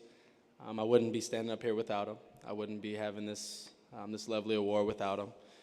And so that's where I want to start off. And then next, a little advice is, for some of the younger people in here, and then a bunch of my colleagues behind me, is make sure on your journey that you find people that that love you and just want the best version of you, and they want that for you, and that's it, nothing else from you. And the next thing is something that I go by, and as you saw my journey when I first got to college, is change your dreams and change your habits. And at that time, I didn't actually know those words. I couldn't put that phrase in my mind. That's kind of just what I did. And a little story, a little background is that at the time, I feel like I got there. I worked really hard. I learned the playbook extremely fast. I was trying my best at everything I could. I was trying to beat out the guy in front of me. I understood the situation that was at hand, and it didn't really matter to me because of all the hard work that I put in before, that I really believed in myself. And so there was a time that I actually wasn't starting. I felt like I should have been on the field a lot more if not starting. And so I go up to Coach throughout the season. I'm asking questions. I'm trying to figure out how to get on the field. And obviously it happened at some point, but he told me keep going, and something in my head kind of related back to the change your habits or change your dreams. And at the time I wasn't in a position where I wanted to be, and I said this before, I damn sure weren't going to change my dreams. So I changed a few habits. And, you know, it came down to the sixth game, I believe, and I ended up coming in. We came back, and from there on out, I made sure that the guy behind me at that point was not going to get his job back. And that was my mindset about it, and it all kind of goes back to like I keep saying, this phrase that I live by now is change your dreams or change your habits, because it's something that's been molded in me from my parents, my mentors, and now my coaches. And I am extremely grateful for them, and extremely grateful for this opportunity to be up here in front of everybody. So thank you. Fight on.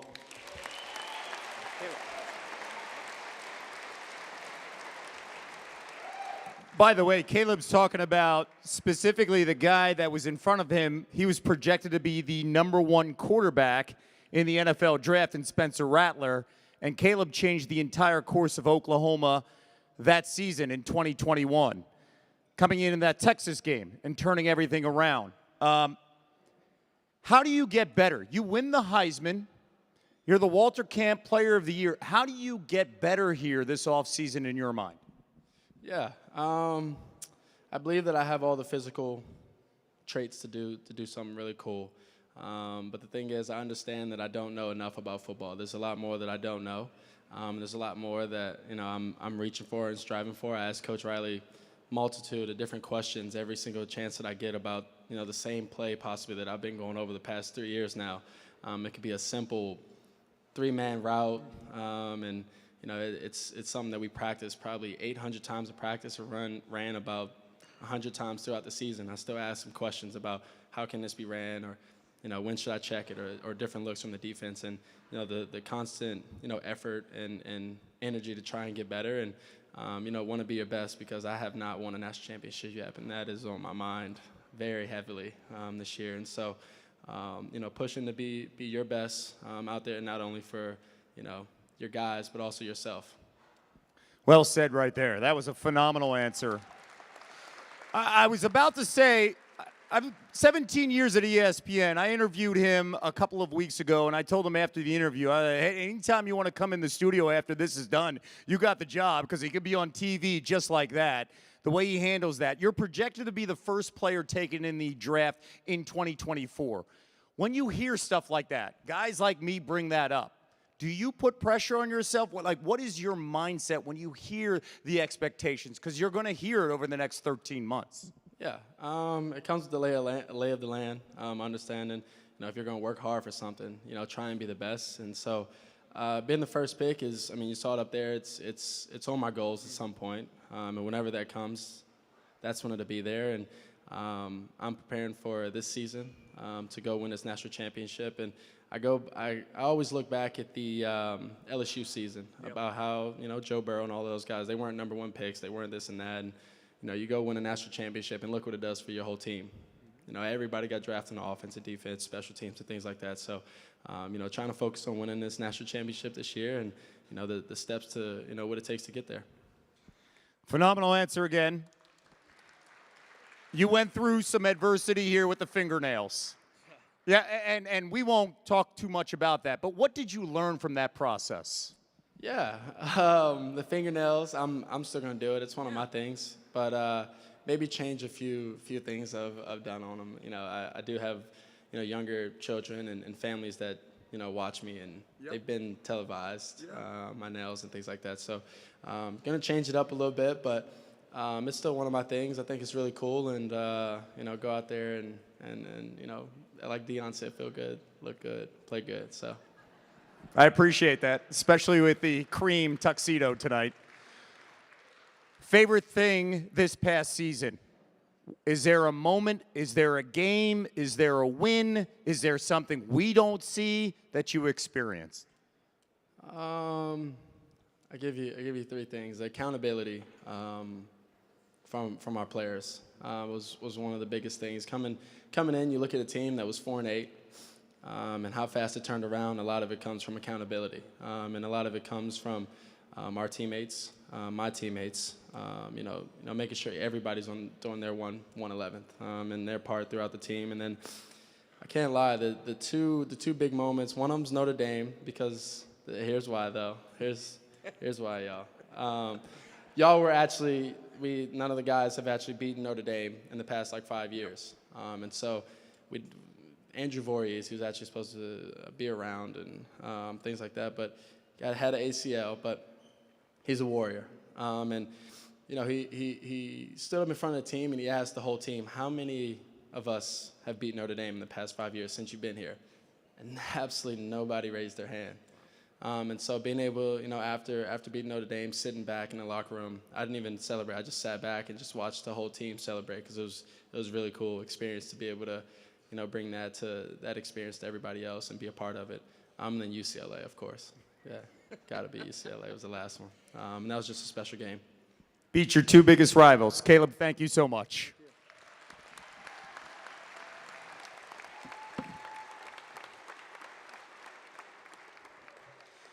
Caleb made a reference to, you know, the turnaround.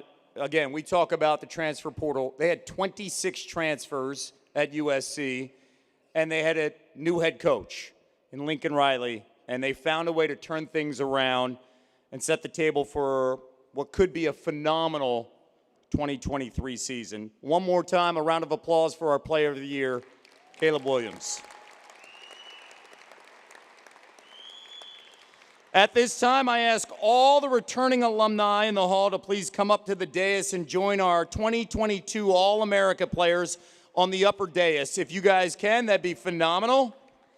And now also, I get the opportunity, Doc, thank you so much, to announce the winners with our raffle tonight.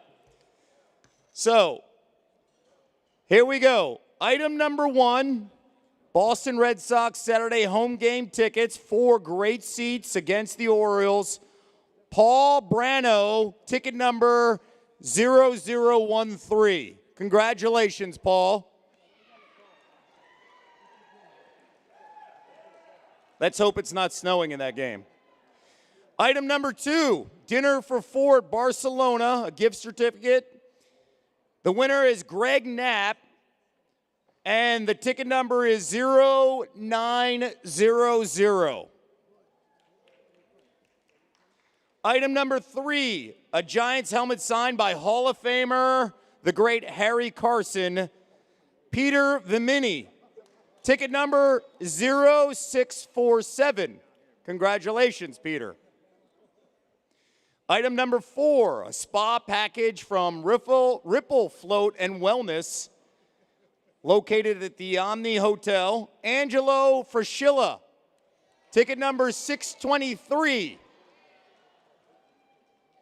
Item number 5, Ed Reed Hall of Famer signed football. The winner, Ethan Brissell. Ticket number 0001. Well done. And our final auction, item number 6, the Broken Shed Vodka gift basket. I had nothing to do with this, but we're going to drink it. Congratulations, Monica, my wife. 3 bottles of vodka, 1 for each kid. Thank you so much. And now I'll ask our Alumni Association President, Ken Huff, to come to the microphone and recognize our All-America alumni. Ken, come on down.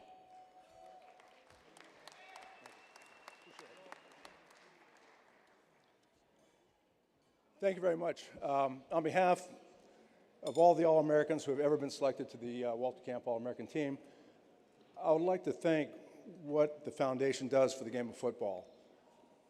The dinner tonight, which is phenomenal, often gets the recognition, but what's often overlooked is the extra things, the golf tournament, the stay-in-school rallies that we put on, the hospital visits, which are incredible. I've seen grown men brought to tears.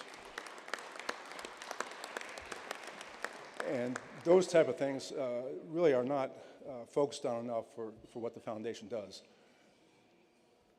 But this being the 56th annual awards dinner, we've got, as always, a strong alumni presence. And we always enjoy coming back to this dinner because we get a chance to interact with the current team and share our experiences and our likes and dislikes about the game of football.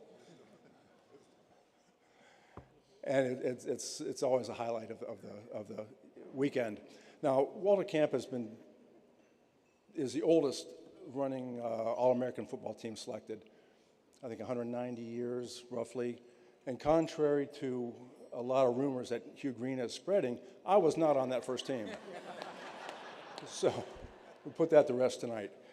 What I'd like to do is encourage this year's team, future teams, to always stay connected to the Walter Camp organization, because it's the only organization that gives back to the community on a yearly basis. There are a lot of All-American teams that are one and done. You have a dinner, go home, never hear from them again. Walter Camp stays in touch with you. And it's important for the alumni and our growing alumni behind us to stay connected to Walter Camp and continue on the work that this organization has done. I'd like to thank our members who came back this year. Again, always a strong presence. We've got a great organization, and again, on behalf of the alumni, I'd like to deeply, deeply thank Walter Camp.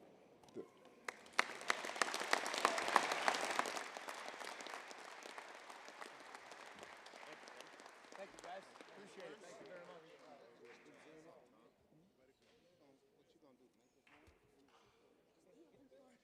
Once again, our alumni, another round of applause.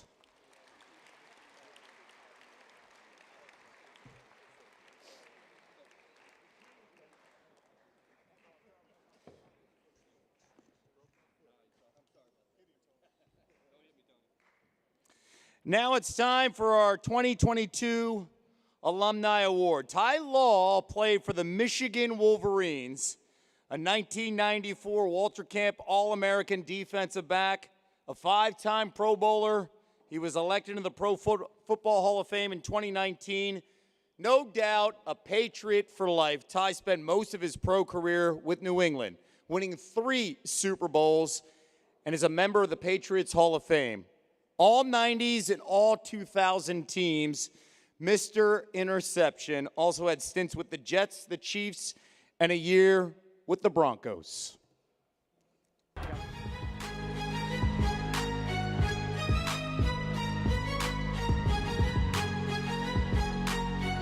Long count. Manning, play action fake to throw. Rolling to the right, throws downfield. It is intercepted! Picked off! Stands in, rolls to his right. Here's the pressure. Dumps it off to the right. It is picked off. Intercepted on the near side by Ty Law. His second of the game. Standing in there, fires to the right. Intercepted Ty Law. His third pass interception of the game. And in motion to the near side right comes Bruce. And Warner goes back to throw. And here's the blitz by Mike Vrabel. The pass is intercepted. Picked off by Ty Law. 30, 25, 20, 15, touchdown, touchdown. Ty Law picks it off and takes it to the house. And the Patriots take the lead with 8:49 to go in the first half. Throws Manning on 2nd and 18. Fires to the right. It is intercepted. Picked off by Ty Law at the 20, at the 15. Still on his feet at the 10. Heading to the right, to the 5. And he is going to go in. Touchdown. Rush fires to the right. Picked off. Ty Law, left side. He's going to go all the way. Ty Law, a pass interception return. Touchdown, Patriots. And the pass gets the first turnover and make it count. Harrison back to throw. Manning. Look, shoots it long and deep and intercepted. Picked off by the Patriots. Back comes Ty Law to the 45, to the 50, to the 40, 35, 30, to the 25, 20, to the 15, to the 10 down the left sideline. Cuts back inside to the 5, and he's going to go down and in. Touchdown, spectacular return by Ty Law. 60 yards. Ty Law ended his free agency sweepstakes by signing a multi-year deal with the Jets. 2nd down and 7 from the 32-yard line. Swung to the outside and intercepted by Ty Law. And for what it's worth, a little bit of sweet redemption. Touchdown. Here's Holcomb, pumps it. Holcomb shoots one long and intercepted. Ty Law has his 8th of the season. Holcomb has the protection. Throws, intercepted. intercepted. Law's got his second of the day. There's Holcomb stepping up, fires, long ball, intercepted. Ty Law, his third of the day. Number 10 on the season for Law. Ty Law and the Chiefs agreed to terms on a 5-year deal. Smith, two-step drop, slant, nearly, it is picked off. Picked off by Ty Law. His first interception as a Chief. 47th interception of Ty Law's career. Law will throw. Looking over the middle, has it tipped and picked. Ty Law, one of the longtime veterans in this league, and really good players came up with it. Their running game, 9 carries, 38 yards. Goes drive.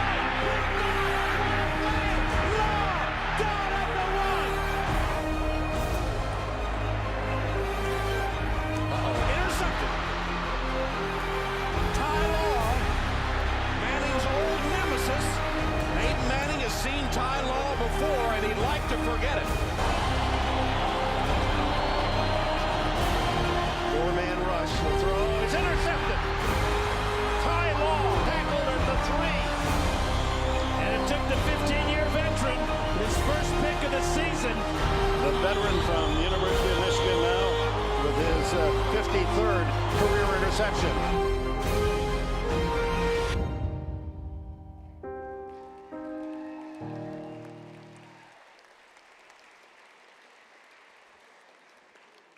It's only fitting that his final game, he gets that pick there. Ty Law received our Walter Camp Ring of Honor at our golf tournament last June. Unfortunately, Ty is dealing with the flu tonight, and we hope and wish he can feel better. Accepting the award is Ty's uncle, a college and pro football Hall of Famer, alumni award winner in 1998, 3-time All-American, Walter Camp all-time All-American running back, our 1976 Player of the Year from the University of Pittsburgh, the great Tony Dorsett.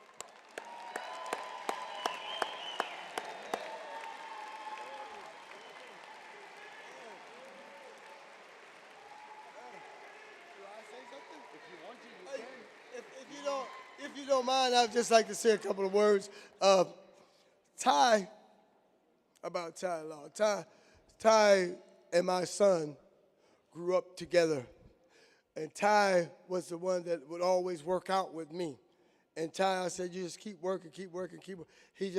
He got bit by the bug, and he kept working and working. And, you know, you get out of it what you put into it. And Ty Law was one of those type of athletes that he was going to do his best to be one of the best. And to see him receive this award, I am so happy for him. I am so happy for him. That man he's a great man. He's done a lot of things for the community, and I'm just proud to be a part of it for him. It's just amazing. Thank you.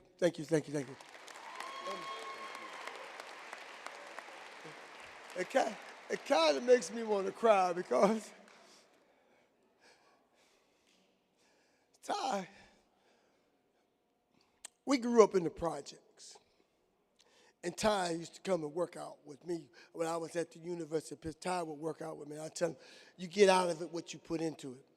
And I would get out and I would be running up and down the hills of Aliquippa, Pennsylvania. And guess who was right behind me? Ty. Ty Law was right there. And I say, Ty, sooner or later, you will get the rewards for what you're doing. And God blessed him and guided him. This is a lot more. Thank you. The great Tony Dorsett.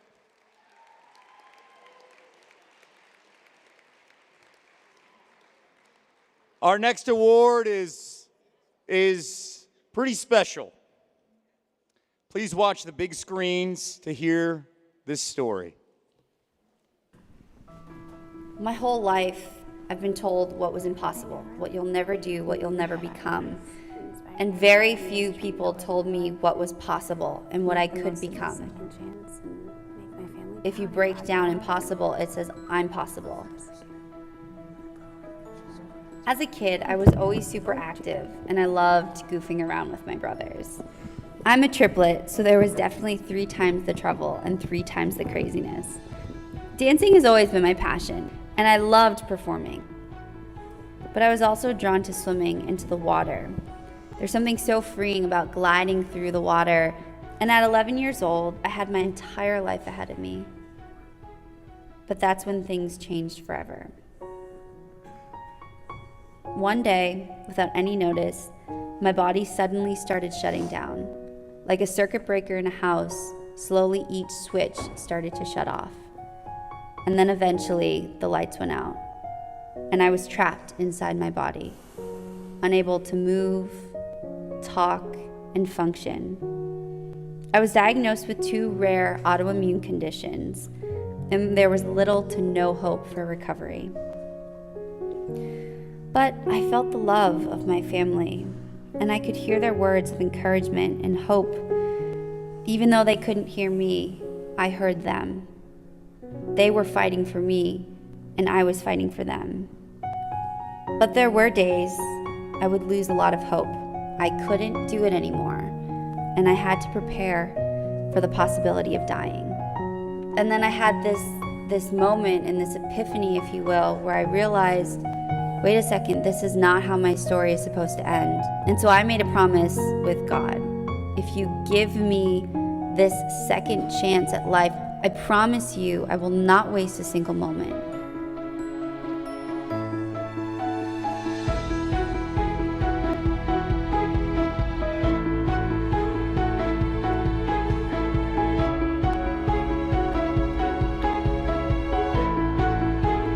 And from there, I knew I had to fan the flame. And I realized this is happening. This is actually happening. Winning gold and 3 silver medals at the Paralympic Games is something I'll never forget. But I knew deep down there was still more work I had to do. I had to continue to redefine what was possible and get back everything that was taken away from me. And the one thing that I had yet to conquer was walking and dancing. That was better! That was so much better! After spending 10 years in a wheelchair, there were days I would go to Project Walk, I would go to my training sessions, and I didn't know if I was possible. I'm possible. Today my life has limitless possibilities, and I even realized one of my sports dreams becoming one of the youngest on-air talents hired by ESPN. And today I can say I've realized another dream, being a contestant on Dancing with the Stars. I would never choose what happened to me, but I would never change it. I will use my voice to change the world, spreading hope, spreading love, and spreading light, because the world needs that. That's enough for me. That is what makes all of this worthwhile.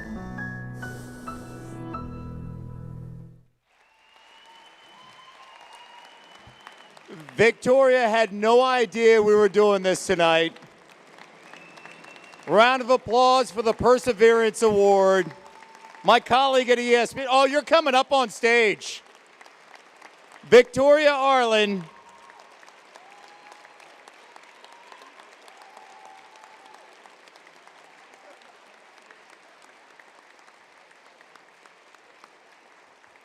So, quick backstory.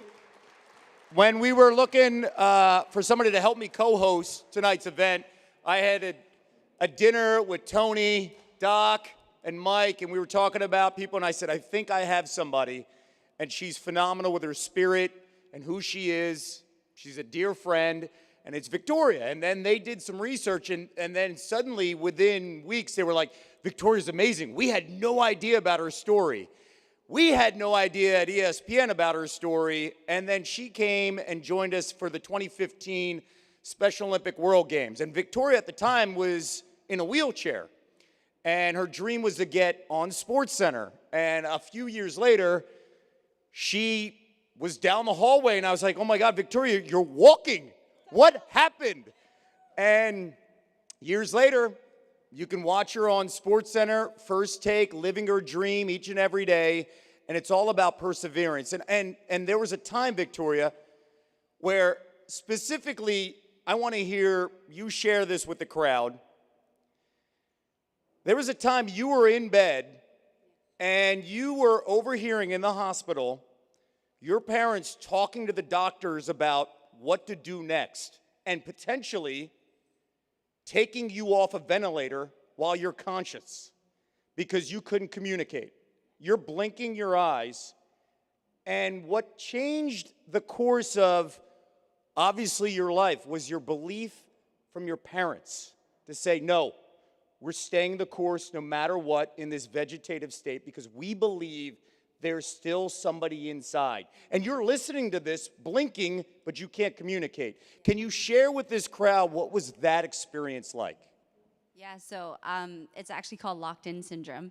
So basically, my entire body had shut down, and the doctors told my parents that I was, quote-unquote, a lost cause.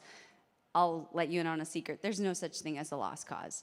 And so I'm living proof of that. If there is, hi, nice to meet you. I'm a lost cause. And so basically, they told my parents I was a lost cause and that they should give up and plan my funeral. And if I don't, by a miracle, die, that they should put me in a special care facility, move on with their lives. I'm a triplet. I'm very blessed with the parents that I have. My parents were like, yeah, we're not accepting that. And so we'll take care of our child for as long as we have with her and give her the best quality of life that we can. And so, I think, for them, they just were like, whatever time we do have with her, we're going to give her the best possible life that we can. And what they didn't realize is that I was aware of all of that. And so for me, I'm like, it's way cooler to write a bucket list of what I'm going to do when I get out of this versus my obituary of what I'm going to do when, this eventually takes me out. And so I thought about what you wrote about your goals and stuff too. And that was for me, when I was really sick, I thought about what are my goals when I get out of this. And I've been really fortunate. I've been able to achieve a lot of those goals now. Since then, I've been really fortunate with that. And so, yeah, my parents just wouldn't give up. And I paid attention to that and just refused to give up too. Maybe I'm just really stubborn. I don't know, probably. My dad was like, you're just too stubborn to die. I was like, probably. I got things I got to do. And laying in a hospital bed for 4 years gave me a lot of time to think about the things I wanted to do. And so, that's really, they just refused to give up. And yeah, there's no such thing as a lost cause. The perfect example of perseverance, Victoria Arlen. Thank you so much. You really left me speechless here. Victoria, this is for everything you've done for us this past few days. So thank you. Take this. Thank you. Thank you, everyone. Thank you, everyone.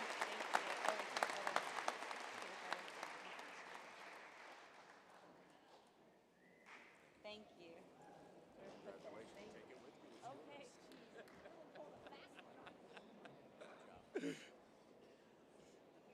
Again, that was a complete surprise to Victoria, so a round of applause for her to come up here. And she continues to live her dream on ESPN. Now it's time for our 2022 Man of the Year Award. I knew he was on the football team. I thought he was terrible. He had been asking me out the night before the game. I kept saying, don't you have a curfew? And he goes, no, I don't. I thought, God, he must stink. I went to a really powerhouse high school. Brett Johnson went to UCLA. Rob Johnson went to USC. Then Steve Stenstrom was my year. He went to Stanford. So as Steve was like, oh, I heard you're dating the big man on campus. And I was like, haha, we can't all be the quarterback, Steve. And I thought he was, egging me on. They literally drove me to Save On and showed me the cover of the Pac-10 magazine. And Jonathan Ogden for UCLA was on one side and Tony was on the other for USC. And I was like, no way. I couldn't believe it. I was like, you're good at football. And he was like, what do you mean? You didn't think I was good? No, I didn't. I guess it's a good thing. So at least I know she didn't date me, because I was good at football. 6'7", 327 pounds. I don't really know if there's anybody to even compare. I got a phone call from the Jags saying, hey, the Cincinnati Bengals have traded up, and we're hearing they might take you. 15 minutes between the picks in those days. I mean, that you could have gone to lunch and come back. I still let it go maybe 12 minutes. It went quite a while. Like 11, just after 11 minutes, they say the pick's in, and I get a phone call, and it's Tom telling me they made the pick. With the second choice in the draft, the Jacksonville Jaguars select Tony Boselli. Tony Boselli, he's tackled from Southern California. Goes with the second pick selected, USC offensive lineman, top 5 in the draft.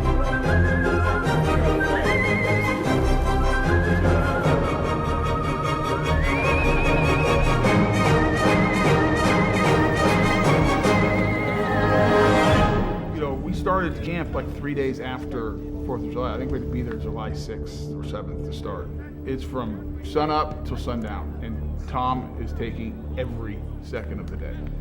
That was one of the very first days, if not the first day, that we were in pads, and so I put on my bull horns and I put the bull rush on him, and his knee gave out.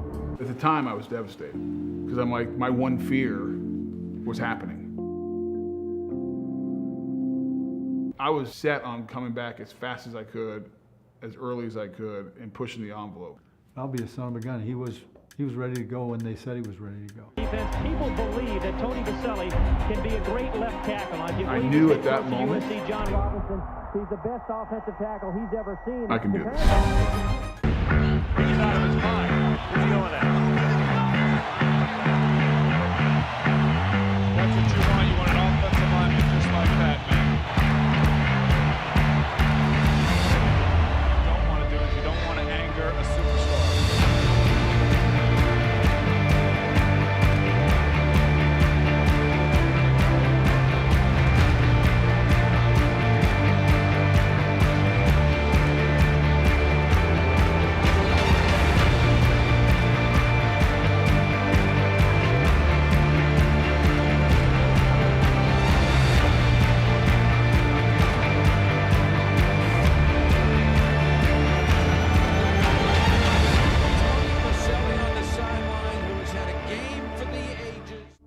He dominated great players. He dominated Derek Thomas and Jason Taylor. I mean, these guys are Hall of Famers, and he dominated them.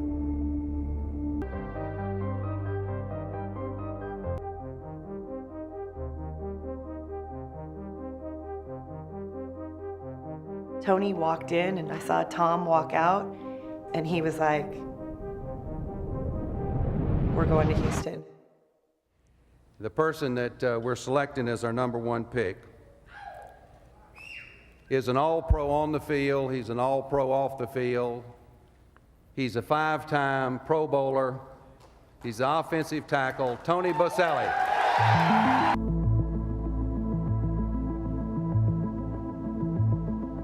The shoulder just wasn't going to hold up, and I couldn't do what I needed to do, so that's when I decided to retire. To go into that stadium and watch my husband doing everything known to man to get out on that football field and never have the opportunity, that was hard. It was really hard, and it was hard for him to know when enough was enough. Everything changed. It felt, there was a death inside of me, I know. If anyone had a reason to be bitter, I imagined it could have been Tony, and it hurt the way he had to leave, but they knocked him off the horse, and it didn't take long for him to get right back on it and start riding. You know, I've known Tony for a long time. I've seen him as a finalist at Super Bowl, every year the last, number of years. This is going to be amazing. I'm excited to see his reaction because, like I said, I've seen him after the knock and him not getting in, and it's, he's been upbeat, but you can tell it's crushed him. So I know this is going to just take off the other way and just be so exciting for him.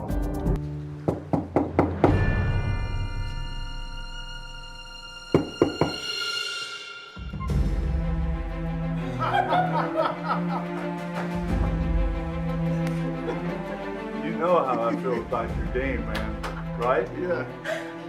I've told you year after year, welcome to Canton.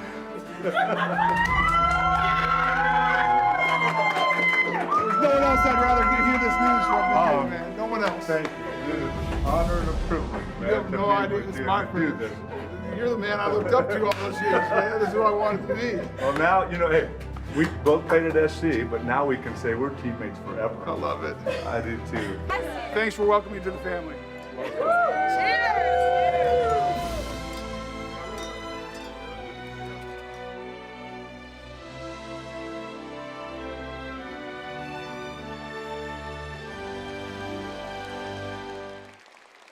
Tony Boselli spent 7 years with the Jaguars, mauling defensive linemen. We saw what you did against Bruce Smith, an all-timer.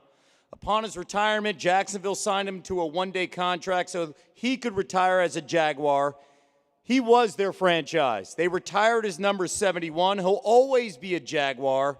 And it's really cool to see Munoz, legendary USC, a legendary USC in the future, here with another USC icon. It is now a pleasure to present the Walter Camp Football Foundation Man of the Year Award, a three-time All-American, member of the College and Pro Football Halls of Fame from the University of Southern California, Don Bosco Anthony Boselli, Jr.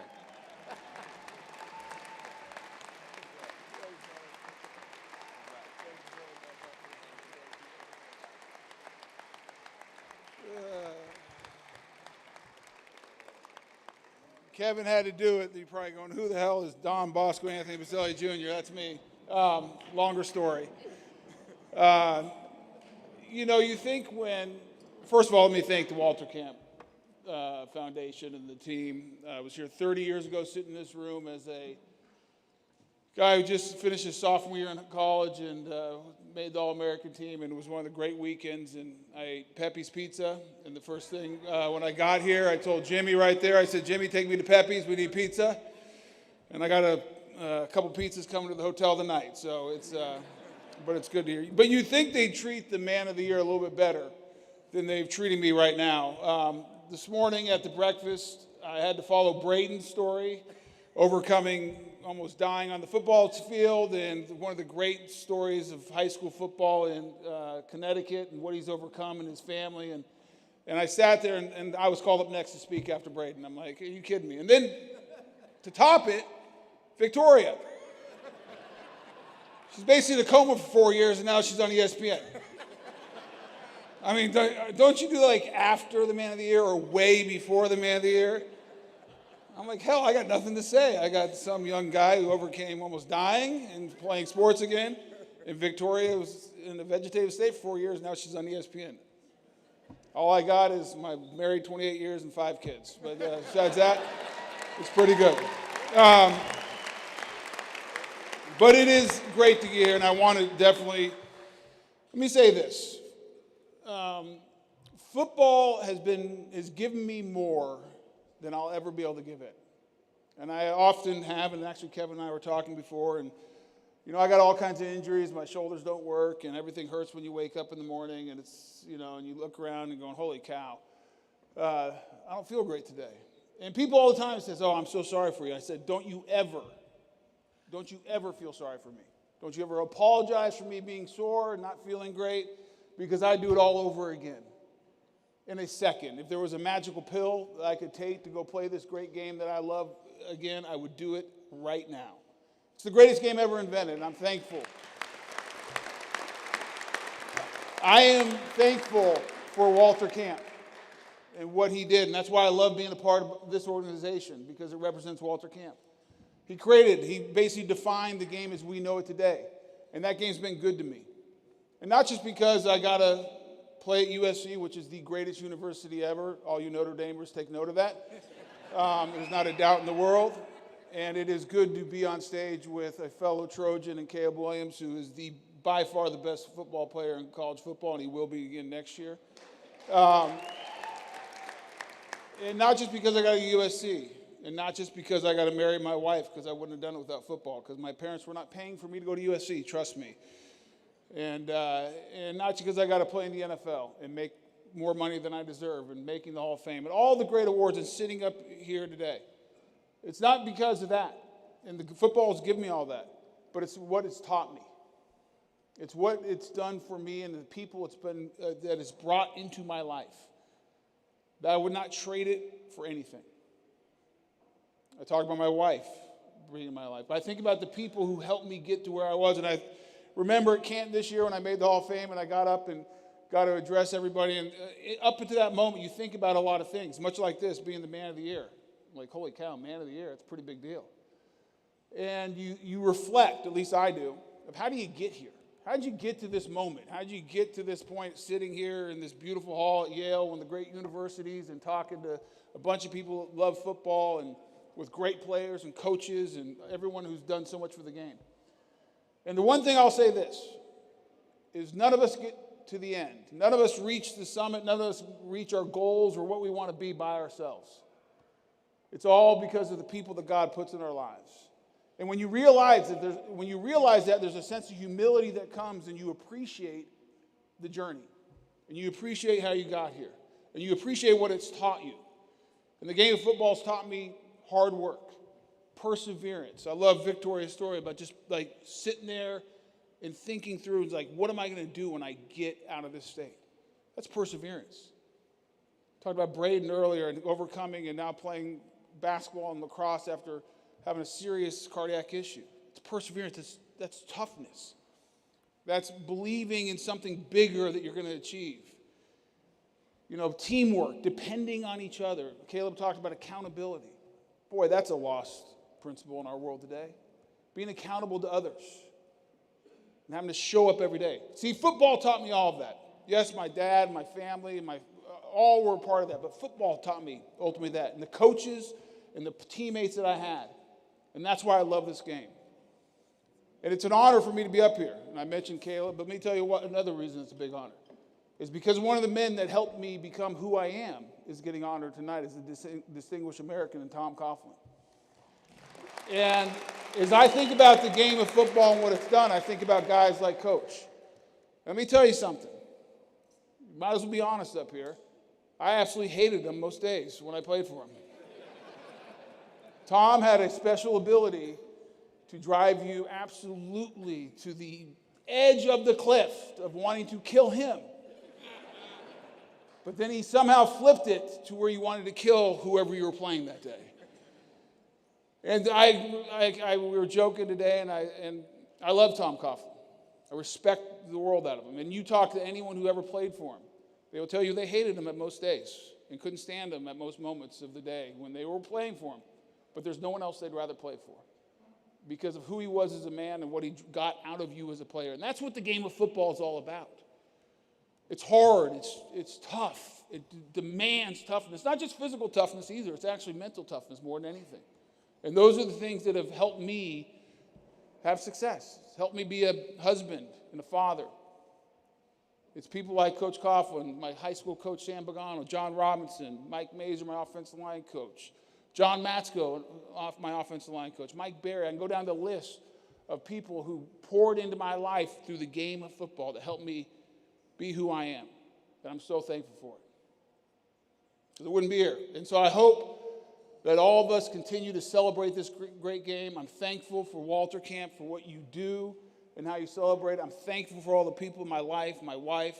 Coach, love Coach, thankful for him and what he did. He had a lot of dumb rules and dumb things that he told us to do. I got to tell one quick story. I know I said I'd be quick. I promised Sonny and Tom I'd be quick tonight. But Tom had this rule, because he'll never tell these stories. He'll tell all the really good stuff he did, which he did a lot. But he had this rule that you weren't allowed to wear white socks. Does anyone think that has any on the road? So you'd travel as a team. Not only couldn't wear white socks, you couldn't wear tennis shoes. You had to wear sandals or leather shoes. I always said, Coach, tennis shoes are made out of leather too. They didn't count. But he said no white socks. And one day after I got enough courage, because I was scared of him the first 2 or 3 years I played for him, I went up to him one day and I said, Coach, why can't I wear white socks? What will that have to do with anything me blocking the right defensive end? He said, nothing, absolutely. It has nothing to do with anything. I said, why can't I wear white socks? He goes, I don't like them.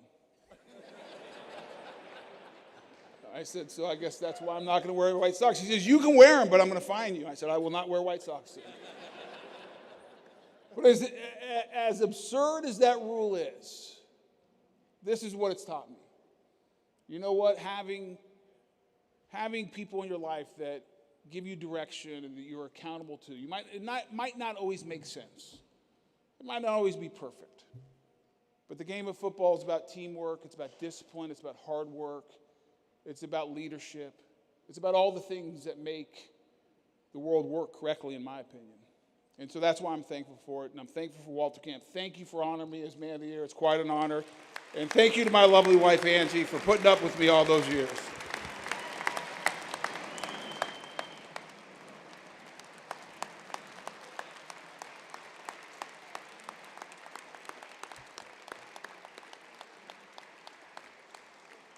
Well, that's a great segue to our final honor of the night, our Distinguished American Award.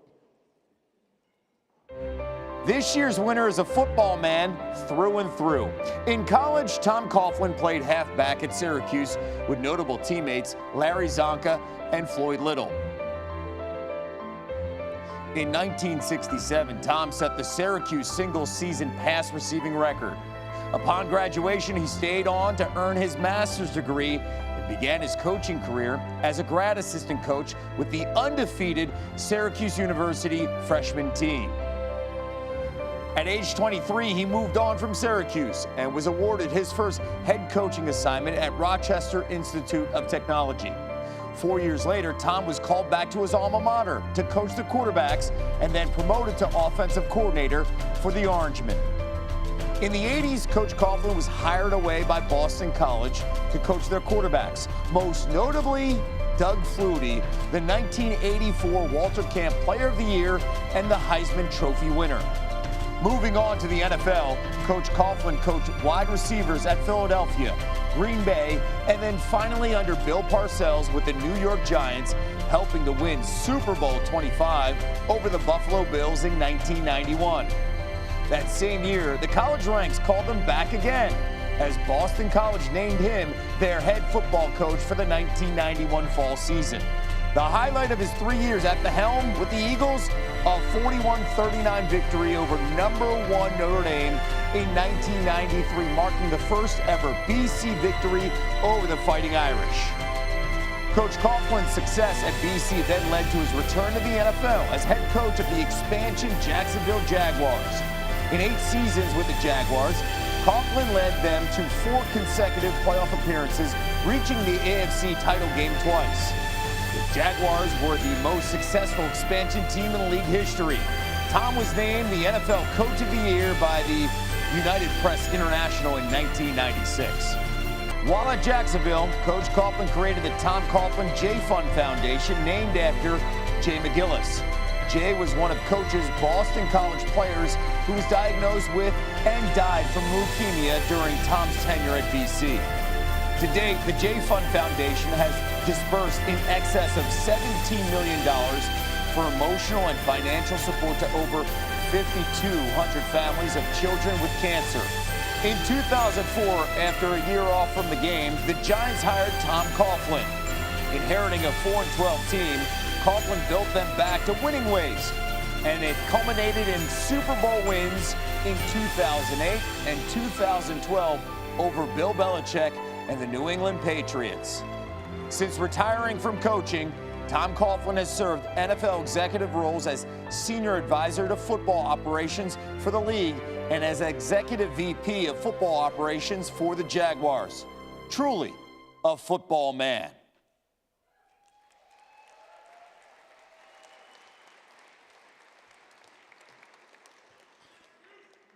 Tom, what color are your socks? Black. Okay, all right, making sure. All right, then we can move on. It is my privilege to present this year's Walter Camp Distinguished American Award, a 3-time Super Bowl champ, member of the New York Giants Ring of Honor, and a true giant among the all-time great football men. That is Coach Tom Coughlin.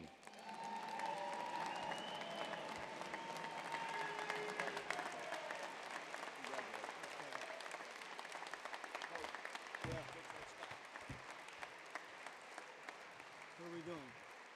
We're supposed to take a picture together.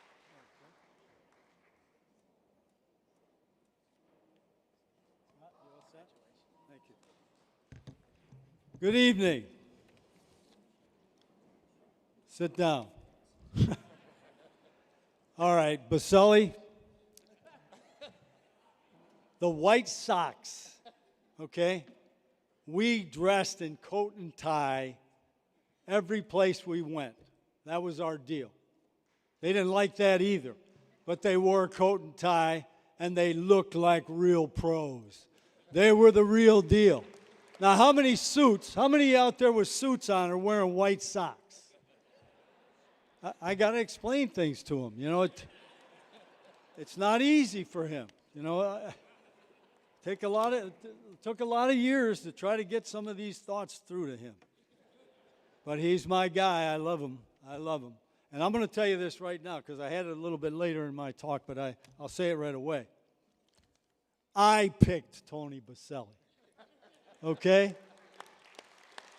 When I was hired as the head coach of the Jacksonville Jaguars, my responsibility in addition to coaching was personnel. I had personnel.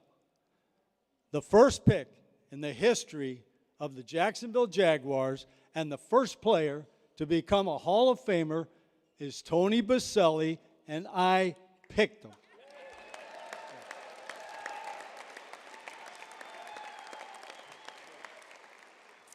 And I'll tell you, you're tugging at my heartstrings tonight, and I think the video production crew for this organization, the Walter Camp organization, is outstanding. Outstanding. I mean, what you put together for each individual tonight is better than a documentary. I'd like to take a copy of it with me if I can. But you're talking about, first of all, I didn't expect Judy, my wife Judy, to be presented tonight. And I can't even begin to tell you what that means to me. Victoria, I know a little something about Locked Up Inside. So the story about Victoria was very emotional and very moving for me. And then again, when I see Tony, and Tony gets up here and talks forever about what the game is really all about. And it is about the camaraderie, okay? I saw Tony Dorsett tonight. I coached against Tony Dorsett. It took us forever to just try to figure out how to keep him from running the sprint draw for 60 yards every time he touched the ball. But we can kid about it. You know, we can kid about it. And there are some things I don't kid about. The Patriots I don't kid about. Okay? I mean, that's just... The Philadelphia Eagles, I don't kid about the Philadelphia Eagles either, okay? Just so everybody knows. But I thank you for those kind words and congratulations to everyone honored here this evening. I've had a very enjoyable evening just getting to know people and talking to each other, and the people that were honored tonight, Sonny, what a great job he did. I told him, and it's true, that I think half the National Football League needs to figure out what this guy's doing in the 2-minute drill because he's incredible. What a job he did at TCU. Caleb, this kid's got it all now. I wish I was drafted number 1 when he's ready to go. I've been very impressed, and I'm just listening to him on the fringe. I've never had an opportunity to really sit with him, but I really like what I see. And it reminds me of, I don't like Philadelphia, but what Jalen Hurts said. No, this is serious. After they got beat, Caleb, I either win or I learn. Pretty good, huh? I either win or I learn. He didn't mention lose. And then he went on to talk about why he plays, what Tony talked about. I don't play the game for adoration. I don't play it to be recognized. I don't play it for anything other than the guys in the locker room. The guys who pay the price right along with me every day. That's who I play and perform for. And that's a great model. That's a great thing for all you young people to keep in mind as we go forward. I want to thank Lynn Chwatsky of the J Fund Foundation for being with me here tonight to celebrate the Walter Camp Distinguished American Award.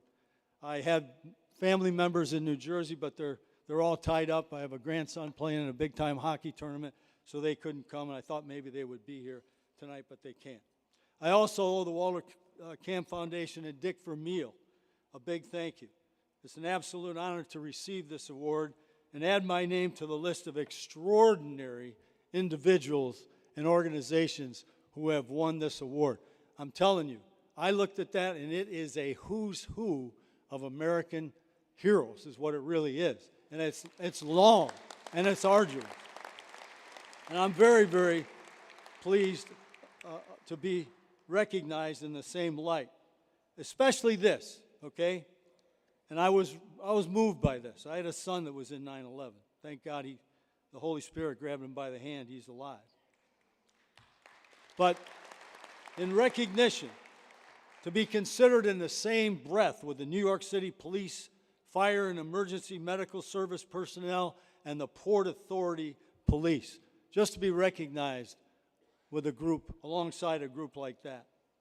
And then my teammate, my friend, 3-time All-American. Does anybody know what that means today? Floyd Little was 3-time All-American at Syracuse. He's a Pro Football Hall of Famer, and he's New Haven's own Floyd Little. And Floyd was not only a great player, he was a great worker, and he was a tremendous example. And I know that he shared all his thoughts with you when he was here being recognized. We all know that greatness just doesn't happen. It takes discipline. It takes self-sacrifice. It takes commitment to be the very, very best that you can be. John Wooden didn't talk about winning. John Wooden talked about be the best you can be. Give great effort. If you give great effort, I can accept it. I'll take it. Now, I couldn't always find great effort, but you know what I loved about Tony when I was studying him, when I was coming out? Well, first of all, he already knows. That night after we worked him out, Angie came to dinner. That was it. The deal was done. There was no more research had to be taken care of. But when you watch Tony on tape, he wasn't satisfied blocking the guy. He'd take them downfield 10 yards and then put them on their back. I'm not kidding you. It was fun. It was fun to watch that. That's Baselli. But what many of us often forget is that greatness is fleeting. Records are made to be broken, and someone will come along and break all the records that we have. While our accomplishments on the field of competition may be impressive, what truly defines us as men and women is what we're able to accomplish off the field. Recently, I was reminded during a visit to St. Joe's Children's Hospital in New Jersey with my son-in-law and right guard Chris Snee, exactly what I've just expressed. So we go to St. Joe's, and it's before Christmas, and Chris is handing out Christmas gifts, and we're walking from room to room in the cancer ward, with the young children and their families, trying to do the best we can, keeping our chin up. And as we finished, the staff at St. Joe's wanted to do some pictures. They wanted us to come out into the lobby next to an elevator. And so we all moved out there. And as I got out into the lobby, I looked over to the left. There was a bench, and there was a man sitting there with obviously his sick 5-year-old daughter. And I saw him over there, so I kind of broke away from the pack, and I went over. And he stood up, and he shook hands. He was a Giant fan, and he was moved that I would come over, and he was really enjoying himself. In the meantime, his little girl was sitting there looking up, and as we took a pause between talking to one another, she looked up at me and said, "Who are you?" Leave it to the 5 or 6-year-olds to put things into perspective. But celebrity, fame, and money are meaningless if we don't use them to make a positive impact on mankind. People will forget about the wins. They'll forget about the wins. They'll forget about the trophies. They'll never forget how you treated others and the contributions you made to your community and your society. And I always think that when it's my turn to stand before the big guy, he's not going to ask me about how many Super Bowls I won. He's not going to ask me how many times I beat Brady, but it was twice.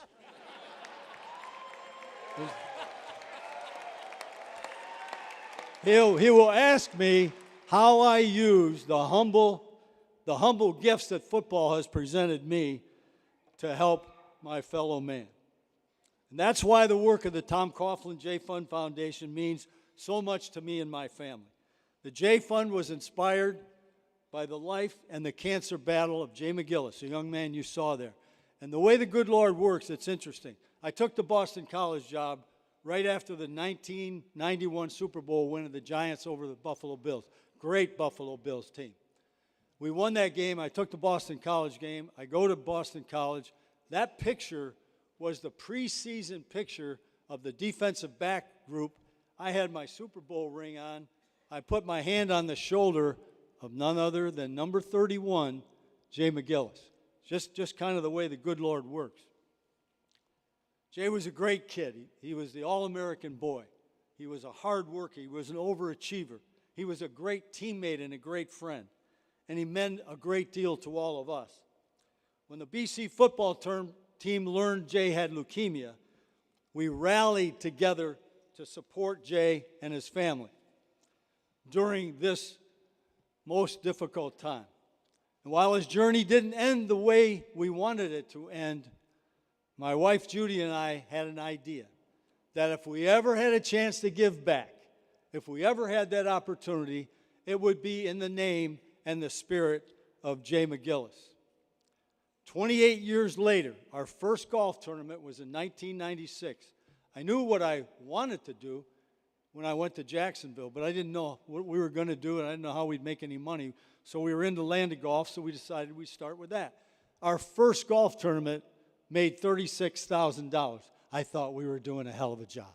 I thought we had struck gold. We could make a big impact in the community with $36,000. But 28 years later, over $20 million in financial support, direct financial support, to over 5,600 families. 5,600 families tackling childhood cancer over 28 years.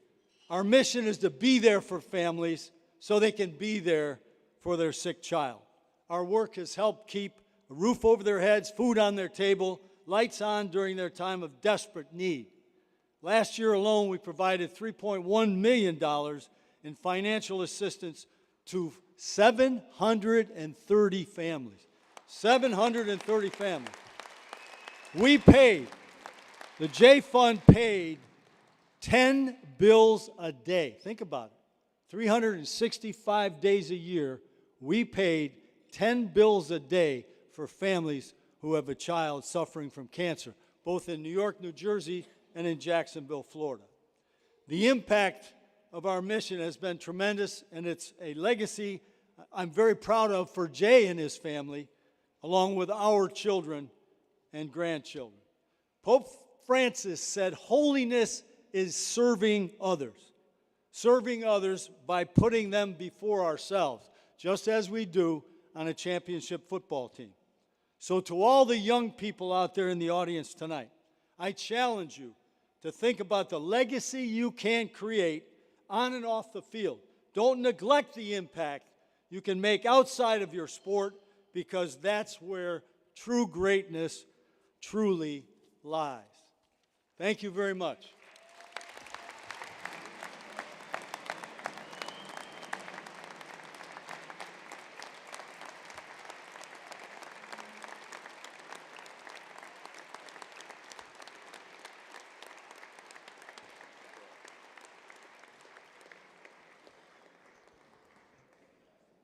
Coach Coughlin, phenomenal message. And as an Eagles fan, I really appreciated that banter back and forth. Deshaun Jackson will always have a place in our house after the finish in that game, because trust me, that battle between the Giants and Eagles, there's nothing better. For tonight's benediction, please welcome once again Reverend Derek Lewis.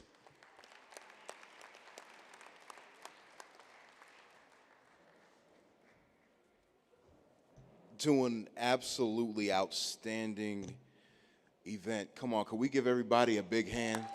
Come on. That's nice, but can you give a little bit better? Can you give a little bit better effort?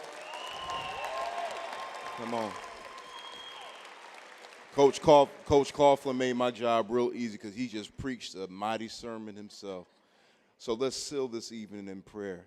Amen. Come on, with everyone's head bowed. Father, we thank you for tonight. We thank you for these people, oh God, that you've called to this wonderful game that has changed lives, that has changed communities, that has changed ourselves, Lord. I ask that you watch over everyone under the sound of my voice, that you keep hurt, harm, or danger, both seen and unseen, out of our midst.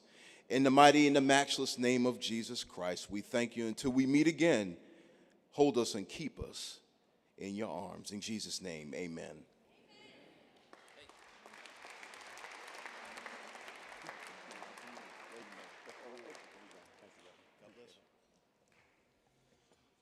Reverend, thank you so much.